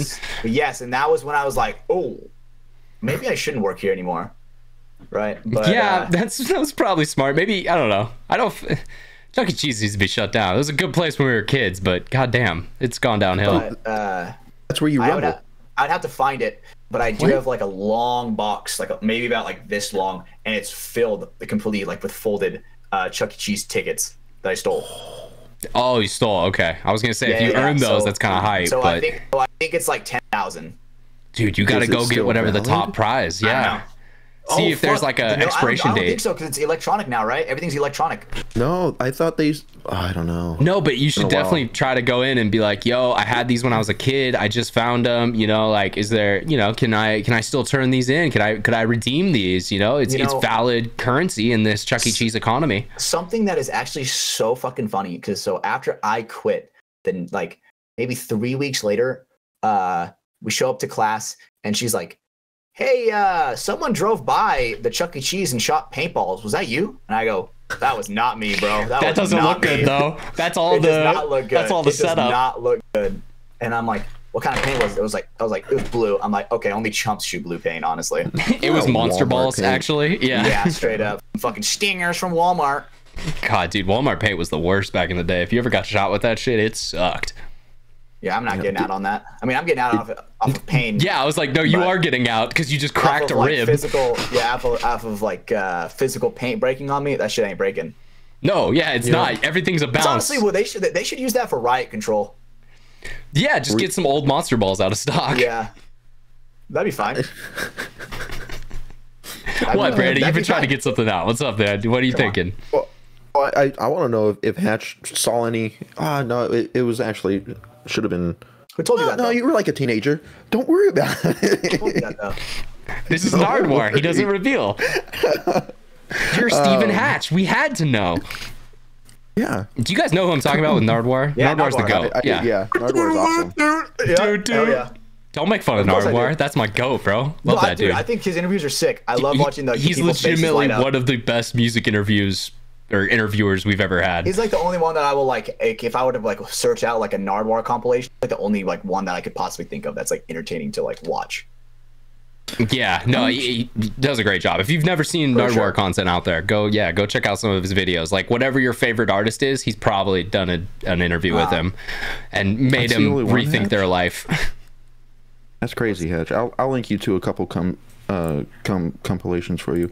But so did you witness any fights at Chuck E. Cheese? Not like physically in there, but like not like two families fighting. Did you ever? No, I would always tell him to take it outside, and like I would usually like de-escalate it before. Let him go to the parking lot, because then that's not in your jurisdiction, and then you're like, well, no, I was that guy that would be like, all right, guys, all right, no World Star videos here. Let's relax. Let's relax. I was that guy because I love cracking jokes. I'd be like, all right, I know the pizza here sucks. Let's not make it worse for the kids. You know. Right. So did you ever have like a mid-20s guy come in just to have the pizza? You know, just by himself, no kids. I don't. So actually, there's a huge thing that they actually have a policy where it's like if you see a guy like that, it's like you gotta like kind of like voice it if you do see someone that's like that. Yeah, no, that's smart. I mean, I was kind of joking there, but we had a similar thing. No, like when I worked at the dance competitions, it was like you were always kind of looking out for just random weird old men, or you know, like, do you have a family here? Like, do you have a daughter's competing or something? Like, give me some reason not to throw you out right now. okay, Brandon. Brando's in Chuck E. Cheese. He's like, dude, I love the pizza. All right, Taylor. We're making a very specific reference to PKA, but it's it's all good. So yeah, okay. So no, anything else from the Chuck E. Cheese job? Just like you never had any crazy fights or anything like that? One thing that was really funny is, dude, like, okay, there were a couple times where I would get worried about the fucking fatso going up in the fucking play place, right? Just have the whole thing collapse. There were some times where that fat fuck is crawling around in there, dude, and I am seeing like the elbow of it. You know how like curves and you crawl through it, dude. That shit is like visibly shaking. I'm like looking up at the ceiling, and there's like a little bit of dust coming down every single wiggle, and I'm like, oh my fucking god. Wait, is it T-Rex walking through? Is that what you're saying? It's like the water cup in Jurassic Park. It's like an Alaskan bullworm trying to fit through a Starbucks straw. Oh, okay, yeah, it makes total sense. Totally get that. You know the Alaskan bullworm from SpongeBob? Yep. You know what I'm talking about? Sweet. Brando was looking at me like, God damn it, Brandon. You're too old for that reference. SpongeBob's for me and Hatch's generation. Yeah, old up, man. Dude. Same thing with Scarred. Children. Yeah, you don't know. Scarred, yeah, that's what we didn't know. Old for Scarred. Well, so Brandon, you've been very quiet about your first job. Yeah, so what did you do? Questions. What did I do? I worked at a high school. I worked at a retirement home. At high school? No, out of high school. I worked at a retirement home, but I was a server in their restaurant on campus on the 30. This was 34 acres of this retirement home. They had like 5 levels of care. I worked in the big restaurant, main restaurant, and it was like 4 or 5 star restaurant for the independent living. So like okay. Wait, stars only go up to 3. There's only 3 Michelin stars. You can't get any more than that. That's not how this works. That's not what they said. They're liars. They told me we're that fancy. Look, Gordon Ramsay gets 3. We get 4. I thought they said 6. I don't know. Fancy restaurant. You're being lied to. I was in the whole getup and everything. But these are like fucking rich white people. All right, rich fucking white people. Very different clientele than what me and Hatch dealt with at our first jobs. Absolutely, yeah. But I remember, it's fucked up, but it was funny because, yeah. So this older guy would come in late for lunch, like 2-3 o'clock in the afternoon, right before we started serving dinner, and he was really funny. All right, he'd sit down alone, and we'd come up, serve him, and sometimes if it's slow, we'd sit down and just bullshit with him. He's a super funny guy. And a bunch of old people that some of them take tumbles, right? I saw a fair share of blood there. Yeah. Dislocated hips and all that. Dude, this guy, we're like looking at the time, like, damn, he's a little late. Like usually Oh, Gordo's not here. Where's Gordo where at? the hell is he? And then, like, as we say that, we hear the door open, and we're waiting for him to round the corner. He rounds the corner, and he goes, ah! He holds up his hand, and he's a little bloody right here, but all 4 fingers are, like, broken in half, hanging sideways. Oh my God. But it wasn't, it was just, dude, his was just, ah! That was it. And he's just like holding it in front of us. We're like, what the fuck do we, don't move. Like, it was, fuck. Was there like medical staff on call, I'm guessing, or something? Like it was at a retirement facility or? Yeah, so we had a nurse practitioner on call, and then like a bunch of nurses on a somewhere else. This was on before the you were a certified medical doctor. Yeah, you know, me right now, I would have just taken the scissors and start cutting them. You're good, like, you know, just fuck it. Good call. Yeah, yeah. I concur, doctor. Dude, tons of tumbles I witnessed. God damn. I really feel like Brandon has lived a different life than us, Hatch. Did you ever laugh? Not like that was the only one that was kind of funny because it wasn't. Did you see an old person fall and you were like, oh, like trying your fucking best to hold it in? Yes, but this lady fell the slowest I've ever seen someone fall. Those falls are amazing. I gotta know what you're talking about. What'd she sound like? But it wasn't like a loud, like it was just yeah. I'm falling. I'm still falling. She's like, I'm still fucking falling. We had a salad bar. Don't take out your fan. In the middle. Yeah, in the middle of the dining room. So she took her walker up to the salad bar, got a plate, put it on her walker, went back to her table, and usually once they went to the salad bar, we take their walkers and put them outside so it's not a tripping hazard.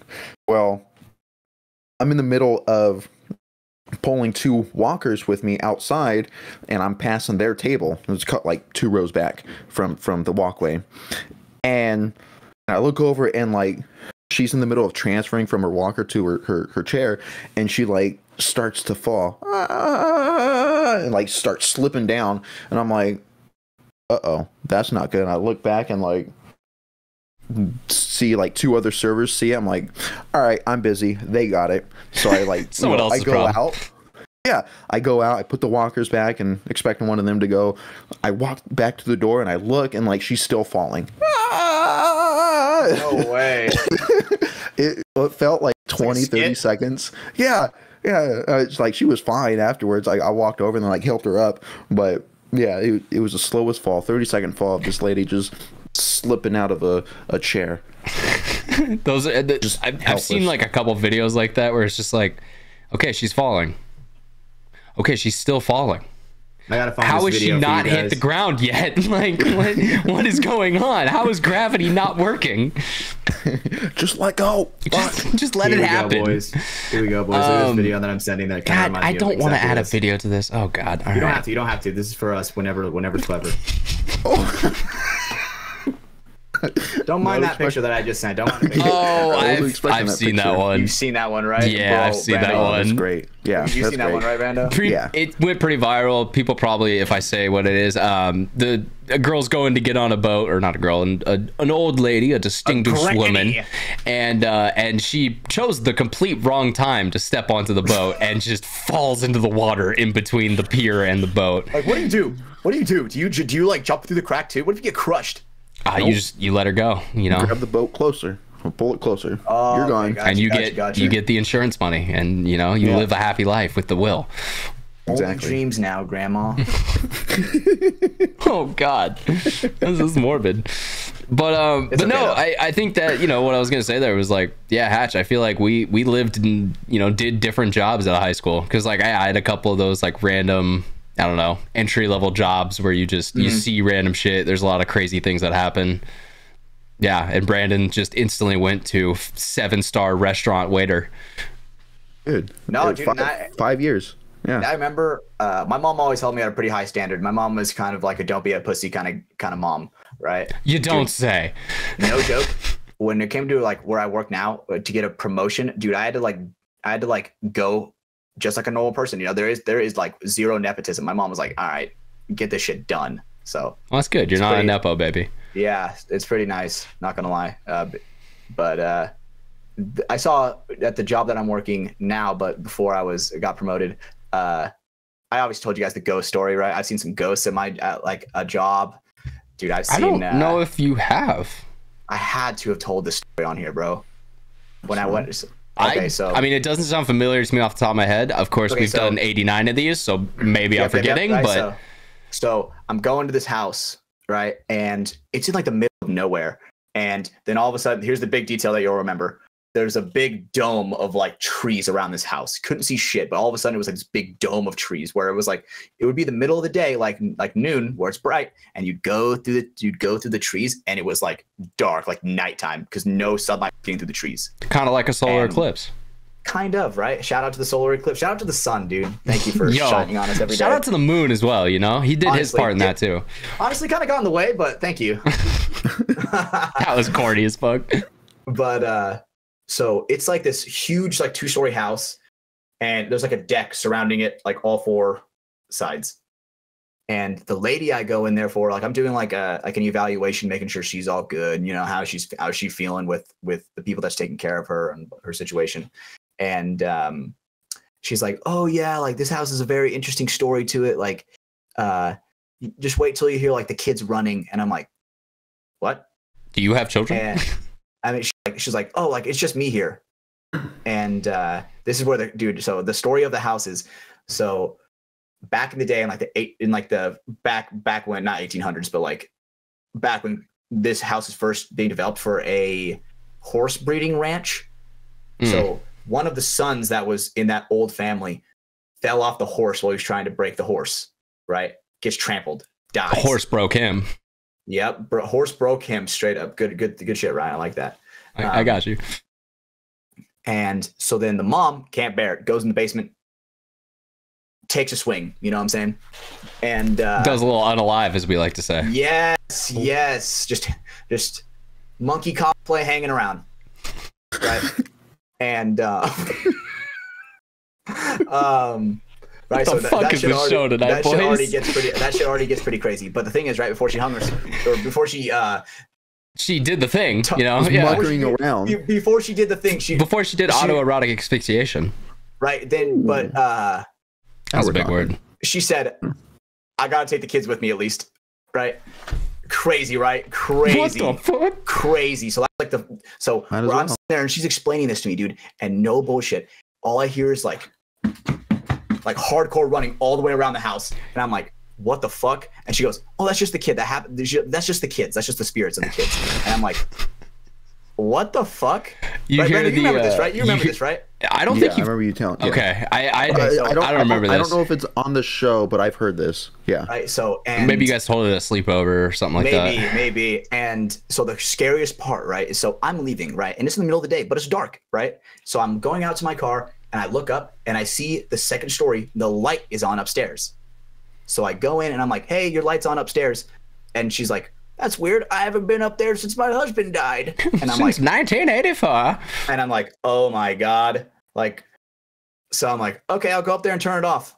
I felt brave as hell, dude. I felt brave as fucking hell. So if this was a horror movie, that would have been your mistake. And she hasn't been up there. She has not been up there in years, apparently, according to her. So I go up there, dude. The bed is folded over halfway, like with just like one side, like as if somebody got out of it. Right? It's folded open. And she's like, I haven't been up there. Like, I have not been up there. And so I turned the light off, and she's messing with you. She said, dude, that's what I thought. That's what it has to be. It has to be. But through paranormal experiences, I'm gonna say that it is what it is. Right? And yeah. So you go up there. Did you turn off the light, or like did anything else happen? I ran down the stairs. No joke. They had a doggy gate. I said, and she hurled over that shit on the way down. So I've been into a lot of scary places in my life, and that was definitely one of them for sure, because it was like middle of the day, like noon, 1 o'clock, and it's dark. Yeah, that's just creepy all around. It's kind of Fucked up. And there was nothing else around. It was like basically, it almost felt like a desert all the way around, except for this area. It was very interesting. Spirits were they were trying to keep other people out, you know? They were like, this is our resting place. Don't come with us. So I think that was her husband, you know? Holding his, while he's dead, his spirit, you know? She took the husband too? Like, they went on that journey with her? No, the old lady that I was there to visit, she hasn't been up there since her husband died. So I see what you're saying. Her husband's spirit, you know? There's been a lot of deaths at that house. Maybe we just I never want to go back there again, dude. Condemn it. I never want to go back there. Bulldoze it down. Honestly, I don't even know if they're alive anymore, but hey, it is what it is. Well, the spirits probably got them if they're not alive, so they'll still be there. Would you guys live in a haunted house for like $100,000 a year? Like how haunted? Because confirm haunted, bro. I'm like 99% sure this is haunted here, but it's not like bad or anything. It's footsteps and drawers opening and closing that we hear. A little bit elevated to that. And I live here every once in a while. You'll wake up with a big old scratch on your back. How deep? Draws blood. Did I enjoy it? I was gonna say, I think that already happens to Brandon, but that's for other reasons we don't have to talk about. You get scratched 7 minutes before your alarm goes off, so then you're pissed because you got woken up. Itch. You guys ever had that? You just ever have like a girl who just decides to go Wolverine on your back, and you're just like, "What the fuck are you doing?" Absolutely, brother. Amen. Hey. Wolverine, what are we doing? What are we doing? My favorite superhero. I don't think you understand what I was referencing, but that's okay. We don't have to go into that further. Yeah, man. No, I mean, there's a lot of fucking crazy, haunted, creepy places in this world. I don't know if I could live in one. Like having like an Annabelle doll constantly coming around the corner when I'm in a room. That's oh fuck, dude. That's kind of different. That would fuck with me. I'm talking demonic spirit. Yeah, I don't know. I just drop to my knees and praise the all holy God. Just please Jesus, come and save me. I'm staying strong. I am definitely staying strong as well. Yeah, I mean, who knows? Maybe he'll fucking possess me. Yeah, exactly. That's the problem. You guys ain't got nothing to live for. I think that's what I'm hearing right now. Come and fucking get me. And I think that, dude, honestly, that would be sick if we went urban exploring one day. That would be sick. Ooh.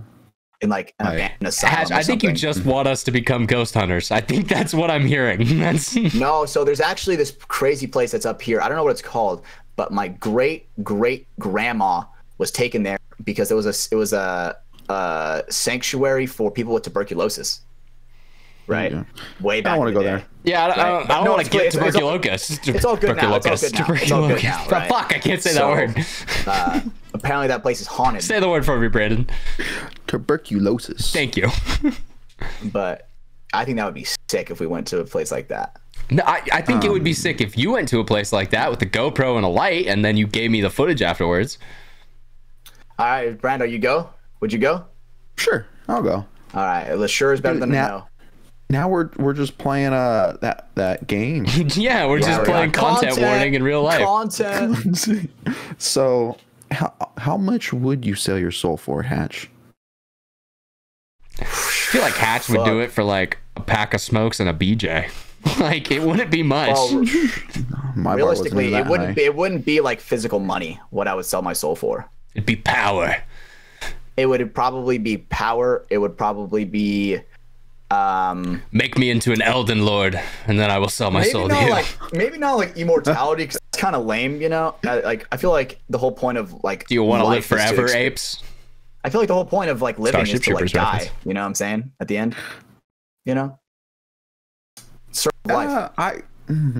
I'd like to live forever. I will say there is that concept, like what is happiness without sadness? What is life without death? Exactly. You have to have the two polar opposites. If you're alive forever, dude. Brando, you're outliving Michelle. You're seeing her die while you're young. Think about that. I mean, I was like, I don't think that actually bothers him that much. Then you move on to the next Mignelle. Then you move on to the next Mignelle. I think this is more bothering for Michelle than it is for Brandon. Eventually, you're like, damn, dude, I'm fucking bored. No, you're just naming the more benefits of living forever. Dude, but then okay, what if you do something bad and then you're in jail forever? What if you get a life in prison and your life never ends? What if you get a life sentence while you're immortal, bro? What the fuck? What do you do? But that gives me an infinite amount of time to try to figure out a way to escape.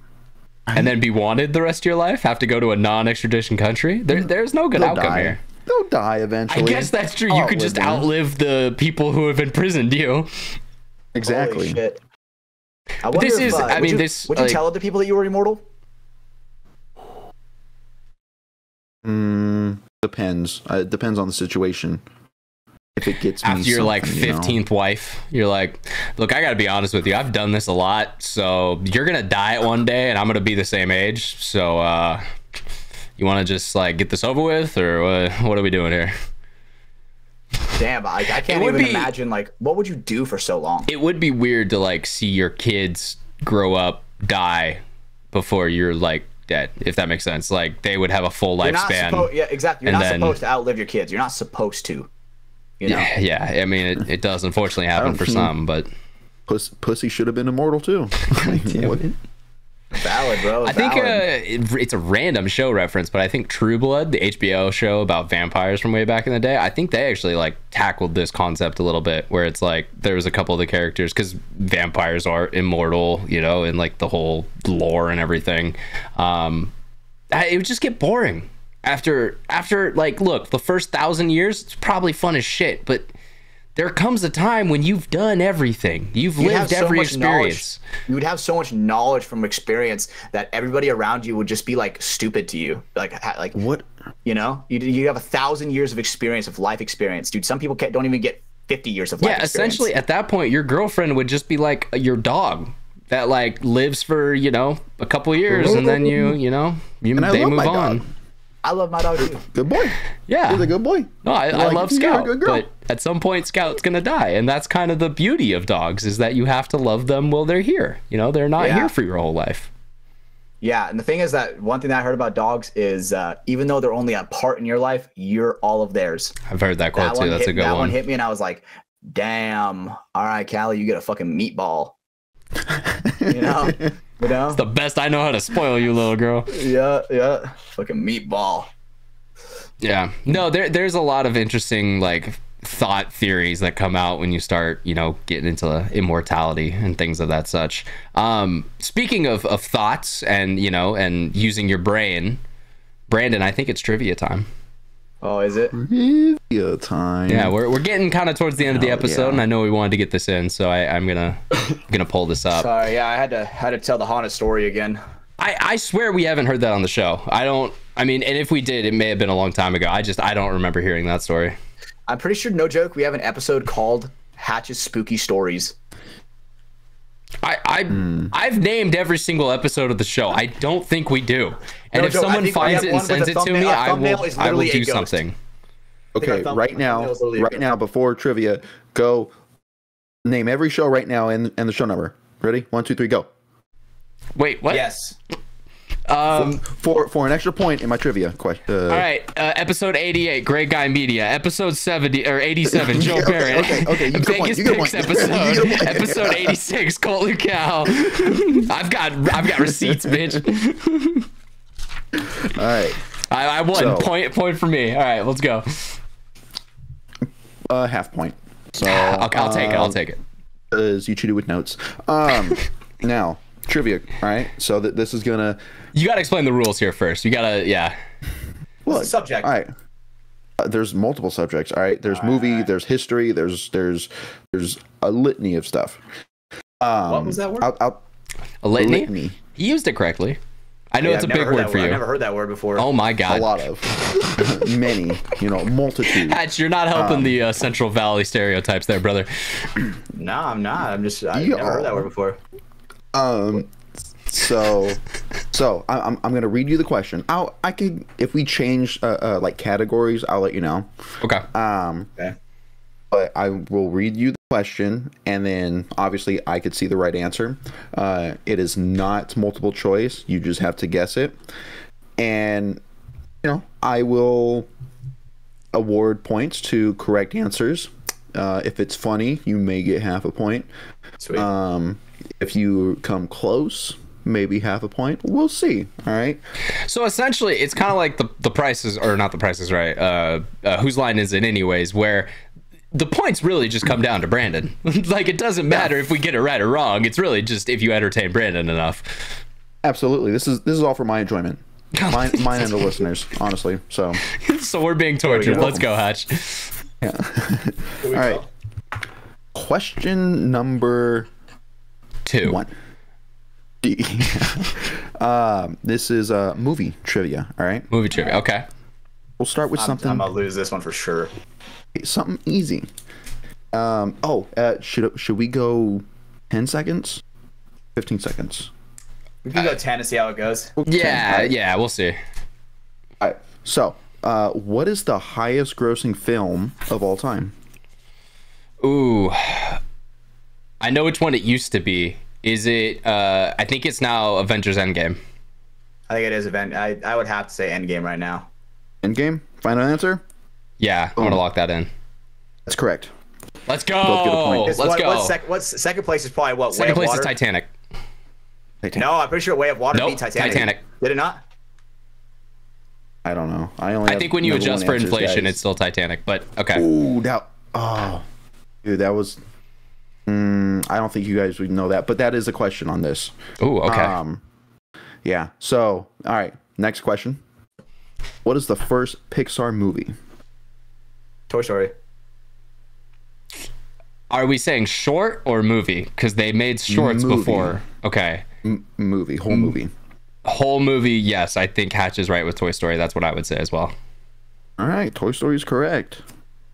See? And I guess we'll switch off going first, Hatch, because it does kind of, yeah. Got a friend in me. Because they made that Bumblebee short. That was like the first thing they ever made, like content-wise, from Pixar. Fun fact. Really? Okay. Well, what? All right, we're moving on to technology trivia. I think if you know it, say it. I think if you know it, say it. Okay. Okay. Technology trivia. As of 2019, what is the most popular car color in the U.S.? Probably white. That was coming to my head too. I was gonna say white. I drive a white car. Does that make it popular? If it's like if it's like pearl cream. No. Yeah. It is white. Okay. Or is that? Because the only other one that would come to my mind is maybe like a gray or like a silver. Charcoal gray. But I feel like I see more white cars than that. So I'd go white as well. I'd lock that in. White it is. All right. I read that wrong when I first read it. I didn't see the car. Just the color. I was like, I don't know why that's technology. Sorry. So what's the answer? Game Master, you're confusing. No, you guys got it. Yeah. Oh, it is white. Okay. All right. Yeah. So we're tied up right now. Yep. So now, you know what? I didn't like those questions. We're moving on to history trivia. Okay. Moving on quick. We're going through this quick. Speed run. There's a lot. How many people have walked on the moon? Okay, PK talked about this. I'm gonna say 5. It's a higher number than that because there was more missions. But it was groups of 2 every time, so it's gonna be an even number. I'm gonna go 8. I'm gonna say 4 missions made it because I know Apollo 13 was supposed to and they never did. So 8. That's my final answer. 5 and 8, both are wrong. Right answer is 12. 12. Okay, so it was more missions. Okay. Yeah, and extra credit if you were able to name them all, but wow, 12 people faked it. Wow. Well, 12 phonies. Go tell Buzz Aldrin that. Have fun with how he reacts to that. I seen him punch people in the face over it. That's what I'm saying, motherfucker. God damn. All right. Next history question. What was the name of the? Oh fuck! What the fuck is that word? Come on, you're killing me. This is why you're not the host of the show, Brandon. This is why I do ad reads. My bad. I read that as steal. Staley? All right. We're gonna skip that because I don't know what the fuck that word is. Jesus Christ, my guy. Sorry. You're falling apart. I know. Which American president is in the Wrestling Hall of Fame? Oh, well. Oh shit! Is it? I know Trump appeared recent. At a WrestleMania, but I don't know if that counts. Not WWE. Oh, okay. Actual, like, okay. Because I was like, I know that happened, but fuck, dude. Fuck it. I'm gonna go. Like, give me Roosevelt, Teddy Roosevelt. Fuck it. Lock it in. I'm thinking someone like more recent, like. You're probably right, but I just like Roosevelt. Past like 50 years. I need a name. Yeah. Well, I'm trying to think. Who's fucking before George W. Bush? Who's the one before George W. Bush? Well, senior or junior? Junior. No, senior. Sorry, senior. Oh, before senior. Yeah, it was before senior. Was that Carter? Jimmy Carter? Old Bones Carter? Yeah, I don't. It ain't him. Maybe it was after him. I don't know the fucking president's name. I don't give a fuck about those holes. Well, you gotta give an answer, so say what, Hatch. All right. Give me. Pretty sure I'm right with Carter. Give me Robert Kennedy. Or not, Robert? Not John Robert Kennedy. JFK. John F. Kennedy. Both are wrong. It's Lincoln. Abraham Lincoln. Oh, yeah. Okay. No, Yeah, actually, okay. That one. Yeah. Now you say it, the context makes sense. Yeah, is everybody like scared? Motherfucker. Is everybody scared to like fight the president, so they just let him win, or what? No, I think he that was before. Yeah, he was a combatant before that. Because, like, yeah, he was like an axe man, and he's a very active guy. Never told a lie. Honest Abe. That's what they said. I don't believe that. Whatever. I'm not gonna say what came to my mind. All right. Next trivia. We're going on to sports. Okay. All the rest I like my chances here. Yeah. So, what sporting event is held every Memorial Day?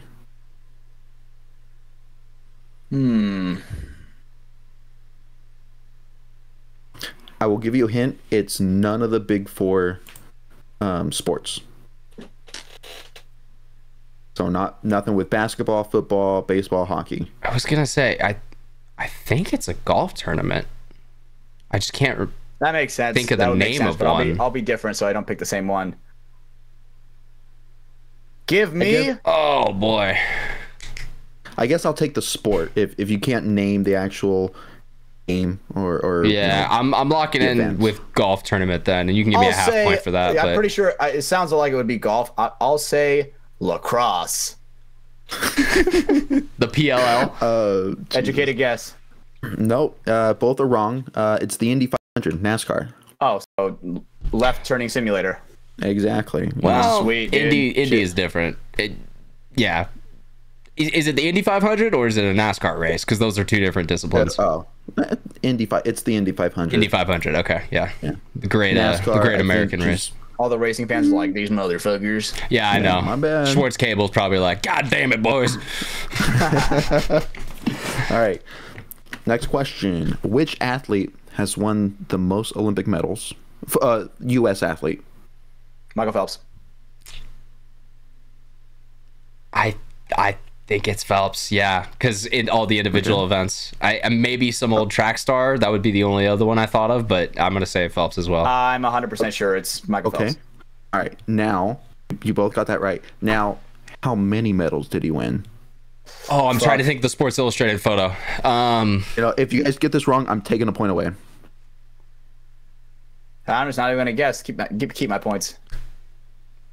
That's bullshit that he can do that. I'm gonna say 16 for the content. Whoa. You know what? For that, deducting 3 points, and Ryan, you get his points. Let's go! All right. Nice. I win. Okay. I gotta start working on my comeback now. Yep. God damn, we really have not gotten a lot of these correct. Come from behind victory. Yeah, fuck. How many medals? She likes it when you come from behind. What's up? What's the next question? I feel like it's like 26. Not golds, but like I feel like it's 26 total. Oh yeah, I guess that is a good distinction. It doesn't say gold, just medals. How many Okay, medals is Brandon, it? wait, you're just looking into the void. We both answered. I was expecting you to answer. 16. Ryan. That's why I went with that originally. I'll just keep okay, that. I didn't hear that. Yeah, it was 28. It was 28. Damn, okay. I was close. Yeah, no, that's close. So. All right, I'm a half point closer to my comeback. Here we go. Does that count as a half? Sure. Yeah, why not? I'll give it to you. Now, what was Muhammad Ali's birth name? You know? Oh, Jesus Christ. I have no idea. I'm grasping because I've heard this at one point in time. Yeah. And I ain't gonna be no look upper. My hands are free. Yeah, no, we've been. Yeah. I ain't no look upper. The problem is, I have no I think idea. I'm now confusing it for another boxer from that era. Oh God, it was in his fucking movie because they talk about it. He's like, Yep. what's his name? You know, he is a person, but I'm Muhammad Ali. I'm the greatest fighter in the world. Fuck. Oh, you're almost there. Is there a time limit on this? Yes, you got 10 more seconds. What the fuck? I don't know. I don't know why, seconds? but Leonard Lewis comes to my mind. But I know that's another boxer from the day. That's not right. Nope, that is not Mike right. Tyson. Fuck it. That's his name. Yeah, you got the point. yeah. Name Brandon Baird. Clash's Clay. God, yeah, that's one that. Oh, fuck, shit, I should have dude. known that. Yeah. Come on. Isn't All that right. also like the main character from Mafia 3? I don't know. I think it is named Cassius as well. I think Hatch is right about I remember that. calling him Clay. People call him Clay. I could see that. Okay. All right. 2 more questions. All right. How many more? Now, a few. Okay. We're moving on to global trivia. All right. We've How not done many good so far. Not at all. How many countries are in Africa? Are we talking like after all the cares? separations and everything, and all the like the Democratic Republic of Congo and all of that? Like what year is this set in? Today. Blind 48. Fuck it. I'll say blind. Give me 54. Did you look that up?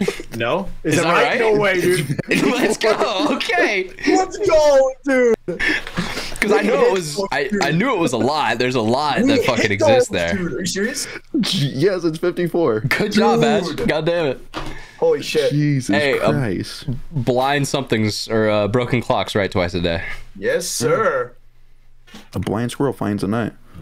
Fucking every goblin sure. finds his dragon. Yeah. What the All right, fuck was that guy talking about? I won't I was so understand. confused. All right. What is the world's longest river? Nile. It's between the Nile or the Amazon. I'm gonna say Amazon just to make this spicy. You get 50-50. Well, it's the Amazon. Fuck yeah! Let's go. Nile. Get out of here with that Nile. It's not the bullshit. Mississippi. I'm in denial. That's an old joke. All right. What is the only continent without an active volcano?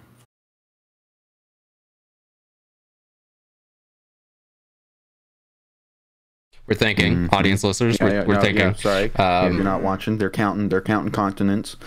They're looking up. I honestly feel like I want to say like Antarctica. But I feel like that's such a big landmass that I think they he's have wrong to on have that it. one They though. have to have a one that's so big, you know? I can clear off 1, 2, 3, 4 continents in my head for sure, but that leaves 3 others. Fuck it, I'm gonna go Australia. I don't know why, but they're their own little thing. I feel like maybe they might have one. They might not have one. I'll say Antarctica, even though there's probably one up there. I think Antarctica is a good guess, but it is Australia. Dude, Nice. let's It does not go. have an I'm active ripping volcano. these. That's my heritage too. Because I should know that. North America has one, South America has one, Asia has one, Europe has one, so like I could cut those off real quick. Yeah, is it underneath the ice then with Antarctica? I don't know. Who knows? It's got to be what's like some underwater shit or Well, something. Antarctica's just the ice wall holding us in. You know, the giants and everything are on the other side. But you know, you guys aren't ready for that conversation. No, Dude, that's another episode. Dude, that's one of the hardest parts of Elden Ring. That's an episode 100 topic. We all bring our conspiracy theory to the show. 11 more weeks. Oh yes. All right. So, which country contains both the highest and lowest points of elevation in South America? Wait, what? Say that one more time. So, which country in South America has both the highest points and lowest points of elevation? So my initial thought is Chile, because I know there's some big mountain ranges in Chile, but I don't know if they have low spots. That's a pretty good one. I'm gonna lock it in for the sake of the show. I'm gonna lock in Chile. Is that with the? That's not where the Andes are, right? Is that where they are? Aren't the Andes in like Europe? Right? No, wrong. No, I'm going off they're in South America. SSX tricky knowledge right now. That's all I know. So that's a pretty good guess. I would probably have to say Chile just because of that movie that I saw with the Society of the Snow. That was pretty crazy. So I'll have to say Chile. I also know Chile has a lot of fault lines that are active. Chile. I like how you guys pronounce it. Chile. But no, it's Argentina. Chile. Okay. Fuck. It was funny because isn't Chile on the other side of the map? Is that yeah? I think it's on the other side of the Andes Mountains is Chile. Yeah. Okay. Shows my geographical knowledge. Jesus honestly, fuck Christ. Mr. Johnson, my geography teacher. He's a bitch. He's holding on to that one. That was a quick draw. He'd always, whenever someone would say something, he'd be like, and his fucking floppy ass hair would like wave at me, and I'm like, bro, I want to punch you in the face so bad. Bro. Just a very punchable face. This is going to be our last global trivia question. Then we have a science trivia real quick. I love it. What is the largest island in the world? Epstein. No, no, that's Little James. That's Saint James or something like that. I'm gonna go Madagascar. That's a pretty good one. And I don't want to fucking get. I don't want to just stack and just say the same one because that is a really fucking good one. Fuck, dude. I guess does Australia count as an island? I mean, give me Australia. I'll say whole. They're not counting whole continents. Okay. So I'd probably have to say Madagascar then. Madagascar for both of you. That is wrong. It's Greenland. What the fuck? Okay, that's all right. I mean, you know, I see what you're saying, but yeah. I was thinking Iceland, but I've seen a map and I know it's not that big. Iceland's tiny. Iceland's Well, fun fact: Iceland's green all the time, and Greenland's usually covered in ice all the time. I learned that in the Mighty Ducks D2. Shout out. All right, now we're on science questions. All right. Oh, okay. Real thought burners. Absolutely. What is the largest bone in the human body? The femur. All right, that's a given. That one's pretty easy. I'll give you guys that one. Now, what was the first vaccine developed? Sorry, I misspoke. The first vaccine developed was for which disease? Let's think. I don't know why, but I want to say polio, but that feels like it's way too late. That is way too late for sure. I'll say that one. Let's see. Well, because like the Black Plague and stuff, but they didn't have vaccines. They just figured out how to like get rid of it. I think they just washed their hands back then. And then they killed mice. Mice carried it a lot. I mean, fuck, dude, like the Spanish flu or something. Like that's all I can think of. Influenza. Well, that's just the flu. Yeah. Let me think. We're still battling that. COVID. No, that's definitely too late. If polio is too late, then that one is. I'm gonna say Spanish flu. Is it it's like probably measles? wrong. The measles? Measles. Measles and the mumps. Shit. Hold on. It's smallpox. Mm. Which I'm blanking. Is the measles smallpox? I don't remember. Fuck. Come on, certified doctor. You know. Damn it. Small. Hey Siri. What's the difference between measles? You're getting a and half point for now. What are you? You're just asking Siri on the show? Okay, I'm confused as to what's going on now. But it says in general, mumps is a milder disease than measles. Okay, so no point. Nice. Nice. All right, so we were both wrong. So it was smallpox. Okay. Both wrong. It is smallpox. The only thing I've ever seen of smallpox was in John Adams, the HBO show. Oh, smallpox. Gotcha. You just know, like, get the shit. Yeah, it's nasty. It's chicken pox, but 1,000 times worse. What is smallpox? You're gonna see some images you don't want to see, Hatch. Seen some crazy shit in my life, bro. We talked about that earlier. All right, sir. Next question. Let's keep this moving along, Brandon. I don't want to lose our audio listeners. Yeah. All right, a few more. That's it. A couple more. What? Sorry. What is the lightest planet in our solar system? I feel like it's low-key Jupiter. I was gonna say that because it's a gas giant. Planet. Yeah, I'm gonna go with Jupiter too. But the gravity on that is like 10 times heavier than Earth's, if I am correct. And that's why the gas is able to stay. Yeah. So you're both locking in Jupiter? I think I am. That is wrong. It's Saturn. Okay. Damn. I don't know why, but okay. Even including the ring? It says. Because it says. Because NASA answered the question. Okay, my bad. I'm sorry, Brandon. I shouldn't have questioned you. Then wrong. Did you go to the moon? No, you didn't. I do know Jupiter is pretty much what keeps us alive as Earth, because it takes all of the meteors and shit for us because its gravitational pull is so strong. Shout out Jupiter. Shout out Jupiter one time. Thank you, Jupiter. It was actually going to be the next question, but you guys already answered it. So. God damn it. Yeah. So no point for you. Fuck. Wait. God damn it. That's bullshit. All right. We're gonna 2 more questions. Okay. We can go more. I like this. This is fun. I like this. You said a couple ago. Yeah. No, keep it going. Keep it going. In my mind. Yeah. All right. So he is making this up on the spot. Absolutely. What is the largest animal to have ever existed? Largest animal that ever existed? Probably ever existed. Fuck. I know nowadays, if I am correct, it's the gray or the blue whale, if I am correct. Those are like the biggest ones. Yeah, I think you are for like current day. And now it's like, fuck, I don't even. Of all time. Of all time? I mean, fuck, dude, didn't a giant ass alien come here and like fuck a volcano and that's how we got here?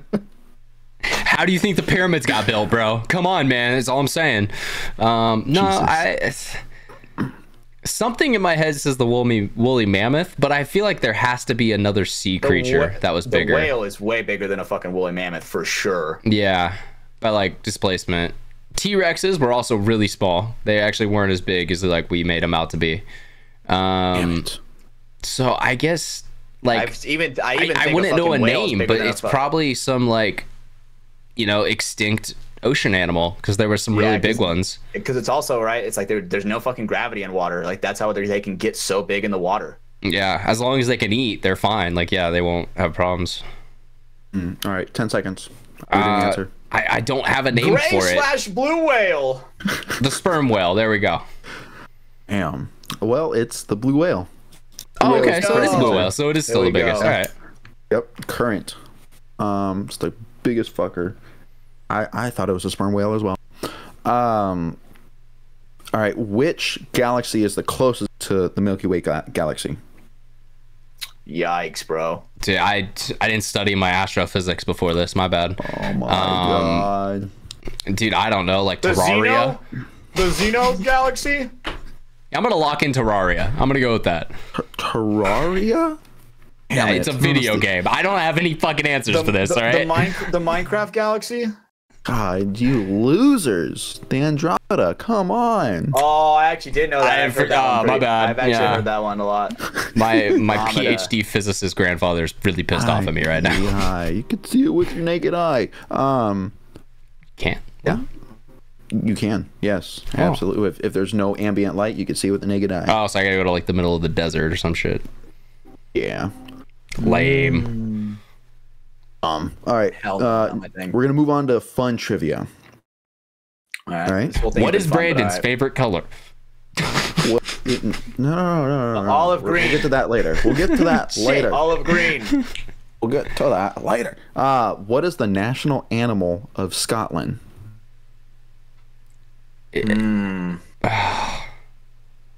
gotta be like a bird or something. Is it the golden retriever? Because I know they were made there. That was like their thing. I don't know why, but I feel like that might be. Yeah, they were first bred in Scotland. Because that's where I came from, Clan Moffat. That's where my name originates. Clan Baird. That's why there's fucking red in my beard today.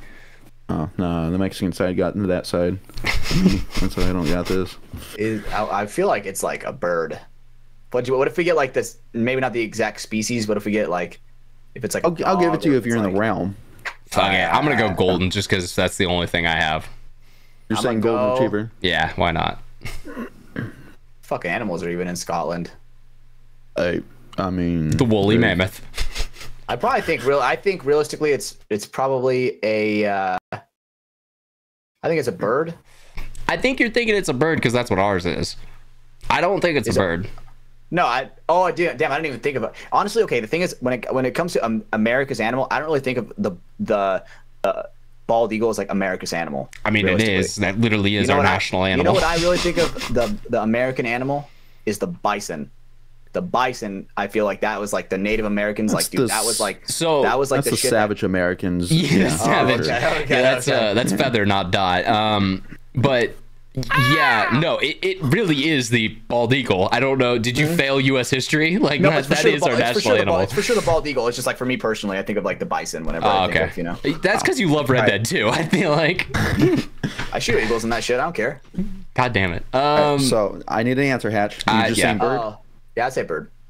All right, both are wrong. It's the unicorn. What the fuck? Very what is going on with Scotland? Not even like. I did not know this about my heritage. Maybe think out of Ireland. Is that the fucking Loch Ness monster? Is that Nelly? Ireland?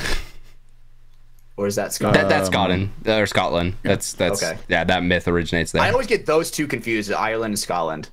There's pissed off Irish and Scottish people right now because they are definitely not the same. That's fine.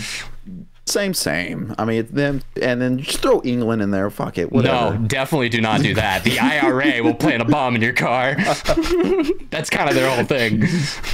All right. Now, what was the first soft drink to be taken into space? Coca-Cola. That's just an educated guess. I have no idea. I feel like it does have to be Coke too, because that's kind of our that's almost like American soft drink. If it's a Coke brand, I still get half a point. Okay, they didn't have as many brands back in the day. I don't think that works here. I mean, the only other thing I could think of is like RC Cola or something, like something old school. I can rule out Mountain Dew Baja Blast. It's definitely not Baja NASA's Blast. gonna buy some RC Cola? I don't know, bro. Maybe they did. Jesus I mean, Christ. shit. Coke. That's what I would have to say. You might as well go Pepsi, Ryan, if I'm going Coke. I mean, but it feels like it would be Coca-Cola. Like it's American as apple pie. Yeah, it's Coke. Some Coca-Cola. All right. Nice. Yeah. Ooh, what is the only letter of the alphabet not to appear in the name of a U.S. state? All 26 letters, one does not appear. That's and now. All right, audience. Now they're spelling every state. Now I'm gonna think through every single. Okay, Washington, that's crazy. Oregon. Can you guys name every state? I feel like it's got to be. Well, I could do every state alphabetically. Actually, that was a skill I picked up in elementary school, and it's still with me to this day. And that's why I can't remember important dates. I thought we had fucking 10 seconds. I thought we had 10 Alabama, seconds. Alaska, Arizona, Arkansas, California, Colorado, Connecticut, Delaware, Florida, Georgia, Hawaii, Idaho, Illinois, Indiana, Iowa, Kansas, Kentucky, Louisiana. I'm taking 2 points away. Wait, no. Fuck. Z. Fuck it. Z. That's what I'm locking in. Hatch? Is it Q? Answer? Sure. It's Q. Yes! There you go. Good job. Yes! What has a Z? Yeah, Arizona. Arizona. Yep. Good job. Damn. Florida, bro. Where's the X then? New York. New York, yeah, the X in New York. No. I think you're thinking of New York Extreme. Yep, I am thinking Extreme. Wyoming, Nebraska, Dakota. No. Let me go through it. Alabama, Arizona, Arkansas, California, Colorado, Connecticut, Delaware, Florida, Georgia, Hawaii, Idaho. I don't know. Jesus Christ. Whatever. I don't know. It's in there somewhere. All right, Q, he got it. We don't have a Quebec here. Shout out 5-Pack Productions. All right, let's go. What is a cow bison hybrid called? So if you take a cow and you have it be fucked by a bison, very graphic. What is that called? You know, like you take a tiger and a lion. What? It's probably buffalo. A buffalo, I think. A buffalo. A buffalo. Fun. That's a family reference. My brother used to call buffaloes buffaloes when he was a really, small child and couldn't pronounce words correctly. Amen. Wow, that's it's not racist because he was a child. All right. No, I don't know. I mean, is it still anti-Semitic? No, if you guys really want, I can tell you guys a funny ass story from my 4th grade class, but that's for an off the air. Okay. Oh God. That's an off the air. All right. I guess buffalo. That's the only one I could think of because bison and cow. The only one that's like big enough to that would. Buffalo. Yeah. Is your guys' answers? No, it's a beefalo. Jesus. What is it, like a liger? Like it's like a Okay. Yeah. All right. A beefalo. A beefalo. All right. I think all beefalo should be murdered from here on out. Why do I feel like for our next guest, Hatch is going to be like whole paintball team versus a beefalo, and they're just going to be confused as all fuck. They're going to be like, you mean buffalo, right? I'm like, no. Beefalo. No, I mean a beefalo. All right, now let's do. No animal trivia. There's no animal trivia. Oh no, we just had animal trivia. I want more. Relax. Hold on. Shit, I lost it. Settle down. There it is. What is the official state sport of Maryland?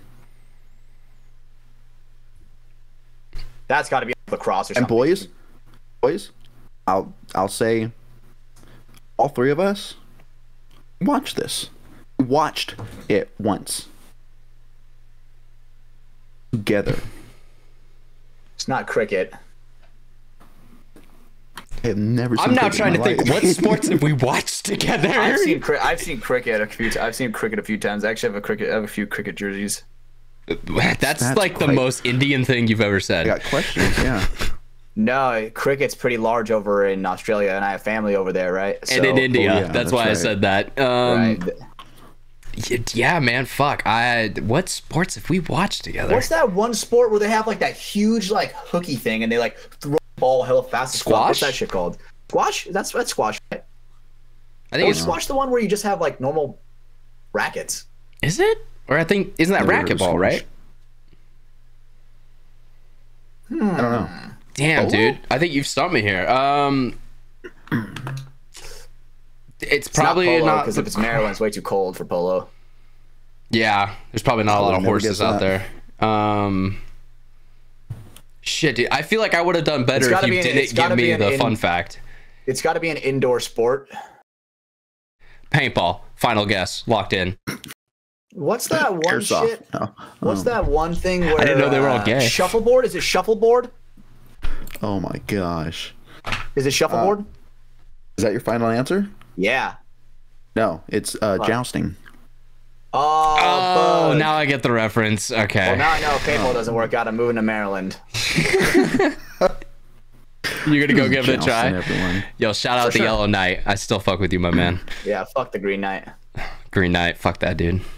Fucking actual piece of shit. Yep. Motherfucker. All right, Brandon. Let's go. Let's go 3 more questions. 3 more questions, Right. and then we'll bring it down. Because I have more. no clue what the points are. So we could be close, or I could be already fucked. We would never know.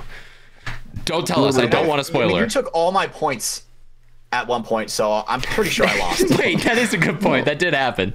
I'm pretty sure I lost. Oh, you know, stupid games to win stupid answers. Fuck around and find out. Yeah, fuck. I lost. Oh, there it is. All right, now we're going on to fun trivia. All right. Oh, you're already on fun 2 trivia. more questions. Oh, I don't know. That's how they break it down. How many colors are in the rainbow? 8. Wait. It is 8. It is Are we 8. actually like supposed to be like having time to like think about it? I thought it was like 10 seconds. But that was within 10 seconds. Yeah, I was doing it's Roy, 10 seconds. Roy G. Biv. Was it 8? All right, you both say 8, right? Yeah. Yeah. No, that's 7. Roy G. B. I. V. Oh, I miscounted. I'm a fucking idiot. God damn it. Numbers are hard. Incalculable. Numbers and colors. All right. Yeah, Hatch, I don't think you're a big Rainbow fan. What are you talking about, dude? I love the rainbow. Skittles. Sure. Okay. Yeah. I'm friends with AK, bro. Of course I love the rainbow. God damn. Get fucked, Austin. Now, where were the Olympics invented? Athens, Greece? That's a great guess. That is a great guess. Fuck, I would probably Huh.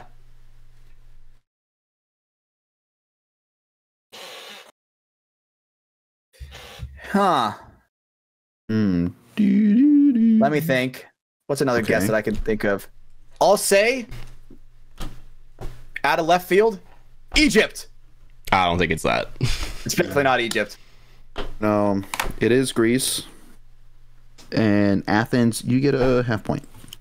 Nice. Half Wait, point at least. so like a half point bonus or half point it? For questioning it, I'm... Fuck, I take away the point. God damn it. Yeah, God, you really just got rid of it. God damn it. This man runs a hard game. All right, next damn question. straight. All right. How many eyes... This is the last question. How many eyes does a bee have? How many eyes does a bee have? A bumblebee. Or a bee. Yeah. All right, well, 0 because the spelling, it's B-E-E. All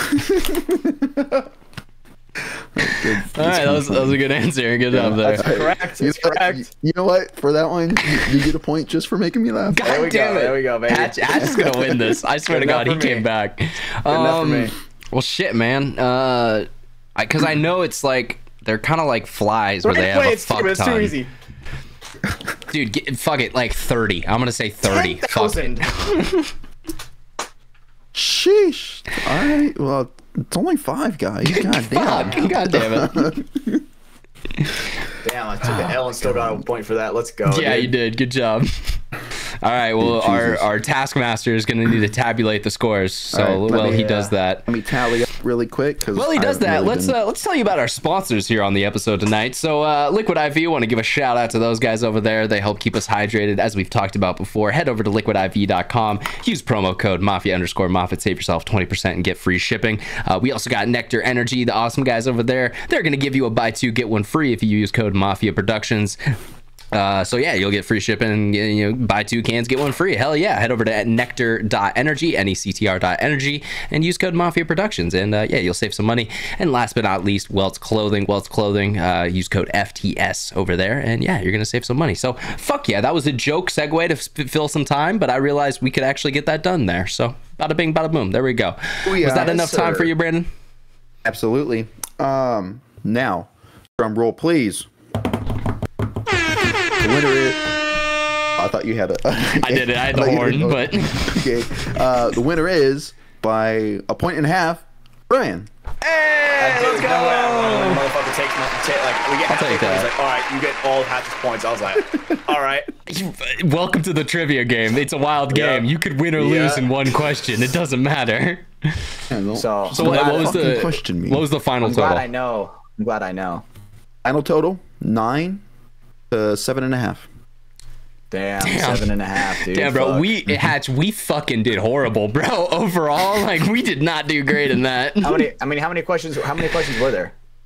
It's incalculable. 50 or so. I don't know. Damn, who was 50? Could be 10, could be 100. I wouldn't know. We got a total of 16 of them right, bro. What ass. We're fucking ass. We're actually dumb, Hatch. God. That's what we learned tonight. We have no trivia. Honestly, I'd like to see play the game, hit that shit. You know what I'm saying? Where's their trivia? Yeah, come on, Marsh. Some of these questions. Come on, Marcelo, Tyler. I want to see you guys.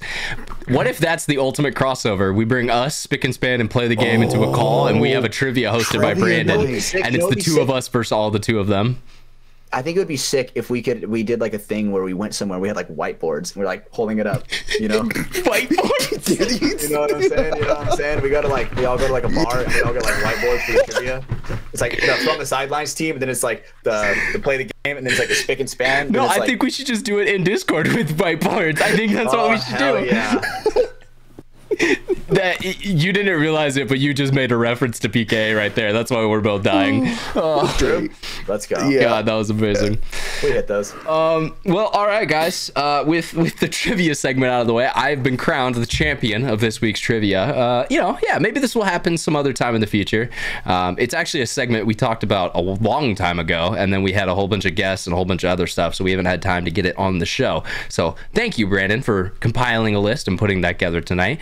Thank you for your hostly duties. It was fun to fucking sit around and not have to do anything for 30 minutes. That's always nice. So let's go ahead. We got to bring this fucking whatever this is on home. Let's start out with the code word of the week tonight, because Brandon was just doing the cool guy or the trivia stuff, so I'll let him pull up his cool guy. So what's the code word? Hatch, what are we doing? Just like that scary house, hanging around. You know what I'm saying? We're just hanging around. We're just hanging around. So that's the code phrase of the week, ladies and gentlemen. He's been sitting on that one for a while, I feel like. I mean, realistically, it's not really sitting on it. I kind of used that one earlier, so realistically, it's just a reduce, reuse, recycle. Nice. There you go. And that's a callback to when I said that earlier. Let's go. I'm just caring about my planet, you know, just making sure that the pollution doesn't get too much, making sure the air's clean, you know, good jokes. God damn it. We're stepping on some really fine lines right now. Fine. All right. Brandon, cool guy or gal of the week. Who is it going to be? Dude. Oh, So, cool guy of the week. I was hoping we could tie it into one of those the topics we talk about on the show. We didn't touch it. So, next week we will lead into that topic. But my cool guy of the week was it's actually from our Discord, you know, Tyler, aka Roblox Lord. Okay. Yeah, cool guy of the week. You know, if you're watching the show, you know, you're cool. Not a month, a week. What? Dude, I was like, bro, you are getting dissed if you're the cool guy of the week, bro. That's a diss, low-key. So, whoa, audience, I'm just as confused with you. These two talked about some shit in a Discord call that I wasn't there for. So no, I think Brando, I don't have the reference for this either. Ask the good question that he asked us. Realistically, I think you should just ask.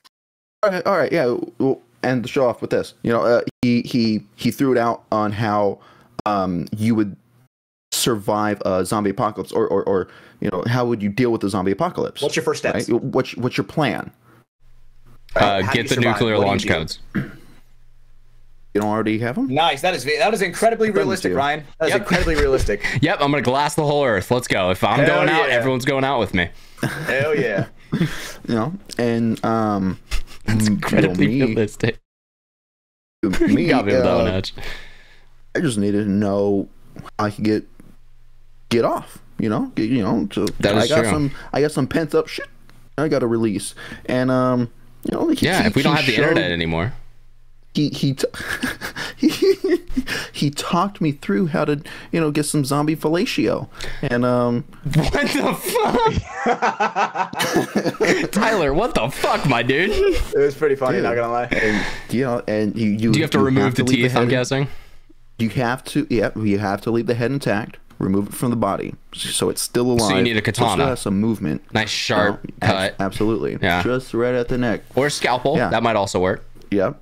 Well, that might take longer. You have a lot of access to those, though, Brandon. So that would be. I do. That'd be very realistic. Could you imagine the smell, bro? Could you imagine? That is like the most disgusting fucking thing ever, bro. King shame. King shame. Come on, Woody. Okay. Dude, I mean, bro, enjoy your fucking gum job, bro. I'm good. Hey, while you're all pent up, I'm relaxed. Brandon, I got a right hand. I'm good, bro. Like I don't need anything else. Can I use it? Well, all right. Hey, if it's the end, if it's the end times and we're in a ditch together, Ryan. Cool mouth of the week, Ryan. I mean, what? It's Mafia to you. Get it right, son. Yeah. But I mean, dude, realistically, a katana is not a good fucking sword for a zombie apocalypse, bro. It's not, but I think for this situation, it actually would be the best tool. I think realistically, you need a clean cut. Would be a long sword, and you just smash the fucking shit out of their bottom jaw to where it's just a fucking. But the problem, you need it to be a clean cut though, because the problem you're gonna have there is now everything's gonna be all messed around. It's gonna be in different places. It's gonna feel bad. Then I need a new zombie. You know what? I think I'll take my chances with the long sword. Is it weird to have enslaved zombies that you use as sexual objects? I feel like that's just human trafficking with extra steps. That's just some shit that The Walking Dead just does not tell you. Well, actually, it does, because Michonne then cuts off the jaws of her pet zombies in like season 3. That was when I stopped. Gets a gum job. That's fucking sick. I didn't see that scene. That was when I stopped watching that show. I was like, I'm out of here. But they don't have tongues anymore. Oh man, come on. But I'm right? Like that was something that happened in that show. I'm not making that up. Wasn't she had the two slave zombies, and then she like yeah. Damn, that sounds fucking sick. She was taking it back, But yeah, that was a very interesting conversation. All right, so cool guy of the week. Shout out Roblox Lord. Shout out Tyler. That was a cool question. Yeah, I just need a diagram now. So I don't need a diagram. I actually don't want to know. Now hold on, let me Google something real quick. Oh fucking A. All right, we got to get out of the show before that comes through the Discord chat. So we got to remind all you guys out there to rate and subscribe the show on whatever platform you're listening to: Apple Podcasts, Spotify, YouTube, wherever you're at. Go rate it on there. I will say I'm pretty sure Greenspan started listening to our show because he started doing a very similar thing at the end of his show. So hey, it's okay. You can steal ideas from us, Greenspan, but we're on to you, okay? I'm watching you out there. Fellatio, though. That's mine. Well, dude, they'll never talk about that. They're too cowardly Brando, to ever bring that up. That looks right up your alley, Brando. Okay, yep. He literally brought up what I was talking about with Michonne. All right, we got to get the fuck out of here. Make sure you also subscribe on all those platforms: YouTube, Spotify, Apple Podcasts. It's just gonna give you a notification when the next show is live and ready to go, so you can hear us talk about zombie fellatio more. We also have the Patreon, patreon.com/Mafia_Productions. Head over there. You can get access to the show right when it comes out. I'm going to be editing it here in just a few short minutes and getting it posted up on that on that platform. We also have ad-free version of the show, so you don't ever have to watch an ad, unlike Hulu. We're not like Hulu over here. And you also get some bonus content whenever we have that ready to go. It always drops over there for our special Patreon producers and members. You can watch us talk about Zombie Fellatio even quicker over on that version of the show. We also have the merch over at xxvthelabel.com. I have the Stabbers Don't Get Stabbed shirt on today, because stabbers, they don't get fucking stabbed. We also have the other great shirts over there. Neither Hatch nor Brandon decided to wear theirs tonight because they're out of uniform. Oh. I'm wearing that one shirt that HK spelled wrong, where it's Sacramento or something like that. Well, that's not our merch. That's someone else's. Stop pimping it on our show. But no, shout out to XXV The Label. Michael Diaz down there. He's helped us out make some high quality stuff. And hopefully we'll have some more designs up there, as we go throughout the year.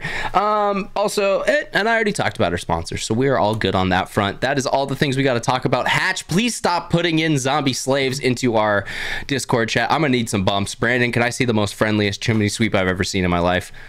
Absolutely. God, I miss his face. I haven't seen him in a little bit.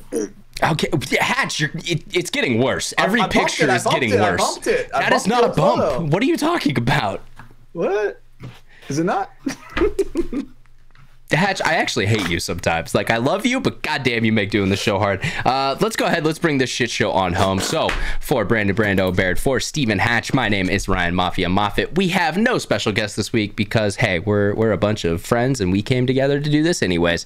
Perfect. There's my favorite chimney sweep. We got him on the screen. Well, you guys can't see him, but we can. All right, let's bring us on home. Steven Hatch, bring us on home. Bye. Oh wait, I thought it was a dramatic pause. Steven Hatch. Hit me with it again. Hit me with it again. Dude, we've done this 89 times. How are we getting it wrong right now? You were typing in the bump if gay thing. Yeah, see? So you were distracted. This is your fault. This is not my fault. Let's bring this on home. Steven Hatch, bring us on home.